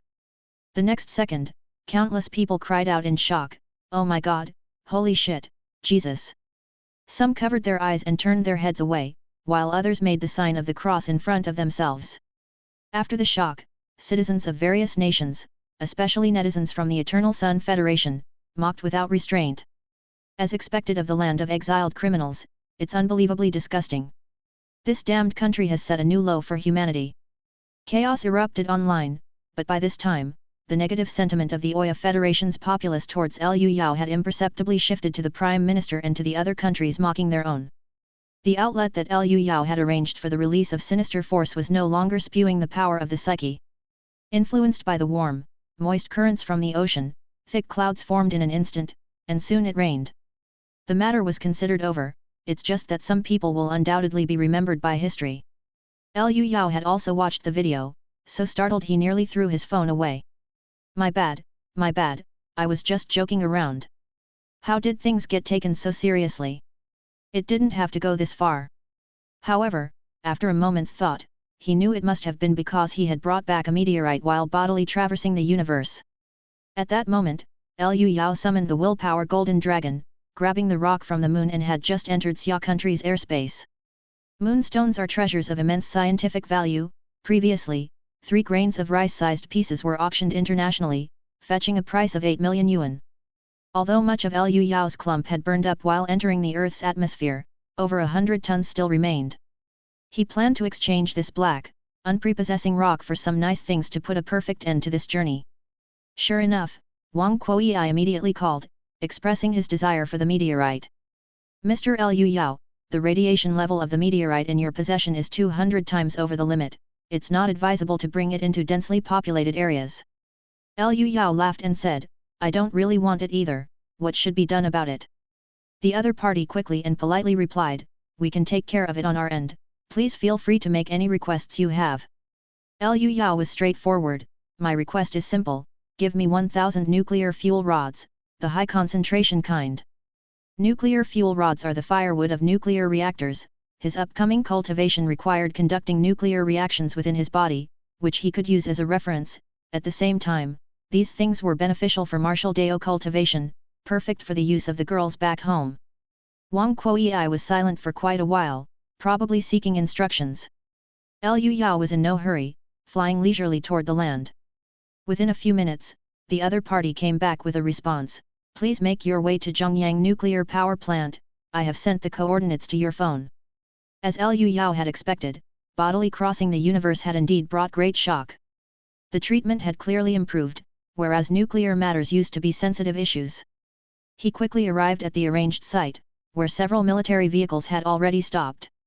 The two parties were not collaborating for the first time, it was an exchange of what each needed, and everyone was happy. Liu Yao placed the nuclear fuel rods into the space-time bubble, and flew back to the other world with the 3 spiritual sparrowhawks. This time, it was another bountiful return, fully loaded. Not only had he consolidated his foundation and grasped the essence this time, but he also traded the nearly useless rock for nuclear fuel rods. Moreover, through cosmic travel, he attained a deeper understanding of his current strength. If he continued to cultivate methodically like this, he would reach the mixed Yuan and Sun God realm within 2 years. The first emperor of Qin's cultivation only consisted of the golden body and Sun God. However, what Liu Yao hadn't expected at all was that Star Alliance country would really screw things up. After Liu Yao bodily traversed the universe to the moon, numerous religious groups on Blue Star began claiming he was the favorite of the gods, their spokesman, and some even declared he was the embodiment of a deity on earth. Facing an enemy like Liu Yao, who was godlike, Star Alliance countries' pressure surged, pooling national resources in a persistent effort, and finally establishing stable contact with that higher dimensional existence. The entity introduced itself as Hope, intending to engage in friendly and peaceful exchanges with humanity with good intentions. The current connection was unstable, making communication quite difficult, but it was still enough to exhilarate people. Eager for deeper communication, Star Alliance country proceeded to construct a signal amplification device as requested by the other party. Such actions were highly improper, but Star Alliance country had always had a penchant for courting death, even launching Voyager 1 decades ago, a spacecraft carrying information about human civilization, heading beyond the solar system, seeking extraterrestrial civilizations. As the primordial ancestor previously said, the natives would, like sexually excited monkeys, actively establish beacons to allow for their own transmission. Chapter 580. Jingyi Garden. The well-fed alley sprawled on the ground like a puddle of mud, basking in the sun, allowing several women who passed by to stroke and rub her without any resistance. This cat was particularly fond of cleanliness, with dry, fluffy fur that felt wonderful to the touch and didn't have any odd odor, which was why everyone loved to give her a pat. The sisters, who were never lacking in true qi, also occasionally transferred some to her, making Ali secretly delighted. To be served by so many human race grandmasters, how blissful! She lay on the ground, lazily stretching her body, when she suddenly noticed a blonde, blue-eyed girl with a commanding aura standing by her side. The newcomer was Fran. She looked at the cat with a trace of confusion in her emerald green eyes. Because of her unique life form, Fran had a special perception ability and vaguely detected that there was something extraordinary about this cat. On the surface, this cat seems ordinary, but it occasionally reveals fluctuations in its mind, a characteristic of an intelligent being. Meanwhile, Ali herself was oblivious and just glanced at Fran before losing interest and continuing to enjoy the sunshine. A mere sword spirit couldn't possibly see through my disguise.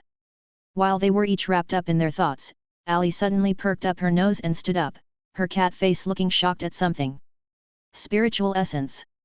It's the rich and intense spiritual essence. It turned out that Liu Yao had returned with 3 spiritual sparrowhawks. In Ali's eyes, this thunder tribulation heavenly monarch was surrounded by an incredibly dense spiritual essence, and he even reached out to recapture any essence that tried to drift away. He has already perceived the spiritual essence. That was fast. Perceiving spiritual essence is an extremely elusive milestone, subtle and intangible. Most people would spend years trying to overcome it, and if unlucky, it might take them 180 years to succeed. But this man had only been gone for 5 days and had already made the breakthrough. Next, something even more shocking to Ali happened. Several women in the family had already gathered around, including the Liao family sisters, the master-apprentice duo Li Pei, and Arya as well. To Ali's astonishment, Liu Yao actually began sprinkling the spiritual essence he brought from Blue Star on them. Holy crap! Ali shot out of her illusion and dashed forward, squeezing into the crowd, trying to share in the bounty. The women present couldn't feel the essence, only seeing Liu Yao hold his hands as if pouring water onto them, which left them somewhat baffled. But they immediately felt incredibly comfortable, their moods so soothing and cheerful. Liao Qi asked in confusion, "What did you do?" Liu Yao replied with a smile, "I gave you all something good." He spoke casually, but Ali's cat face remained shockingly expressive, greedily absorbing all the dispersing spiritual essence. This is insane. This is a resource needed by Thunder Tribulation and Sun God great powers, such a waste, such a waste. Ali understood that spiritual essence nurtures creation, sustaining the world's operations, and could allow beings to break through to the 9th level of heaven and attain divinity. She had always innately been able to peek at spiritual essence, but she never had any use for it because she couldn't interact with it directly. But today, she finally struck it rich. Though she only picked up leftovers, Ali was completely satisfied. Feeling her own foundation and comprehension greatly enhanced, she raised her cat face to look at Liu Yao, showing an extremely sycophantic and pleasing smile, and even meowed. It was in vain, though, as Liu Yao was focused on the women, relieved only when he saw that they had all benefited. Through a moon landing journey, he fully grasped spiritual essence and condensed some from Blue Star to bring back with him. Wary of affecting the planet's own operations, he dared not take too much on his first attempt. Liu Yao knew more about the function of divine mechanisms than Ali did. Once a cultivator reached the Thunder Tribulation realm, their divine thought was as swift as lightning and they could even traverse the universe with their physical bodies. To continue climbing to such formidable heights, worldly matters ceased to be of use, and one could only rely on a unique will like the divine mechanisms.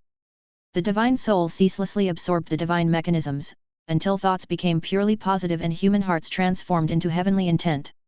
At this moment, several women, relying on their martial path awareness and divine sense perception, realized they had reaped great benefits and softly thanked the miraculous man before them. Only Yu Yanmei was stunned into silence. By sharing the divine mechanisms on this occasion, she had received the greatest benefits. This wondrous will had boosted the strength of her golden body by a substantial 20%. Yu Yanmei felt, if she remembered correctly, cultivation was supposed to get more difficult as one progressed, but why was her cultivation level skyrocketing? Let's go to the back mountain, I have something good there. Liu Yao led the way, taking his family to the place where he often practiced his punches. Hearing there were more benefits to come, the women exchanged curious glances and quickly followed. Every time their man left for a few days, he would always bring back endless wondrous items upon his return. They wondered what it was this time.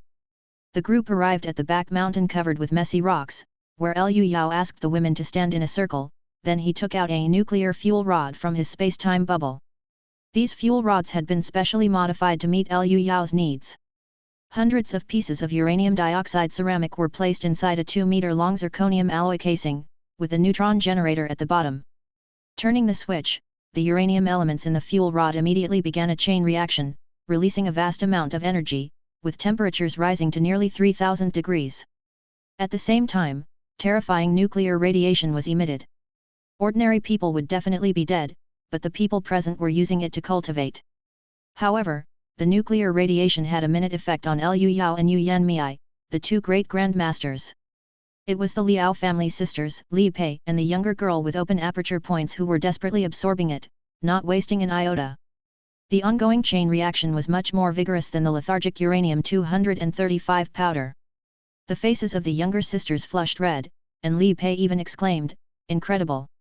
What kind of cultivation speed is this?" Under the abundant nuclear radiation, she felt like she was getting stronger with every breath, much like Liu Yao had in his earlier years.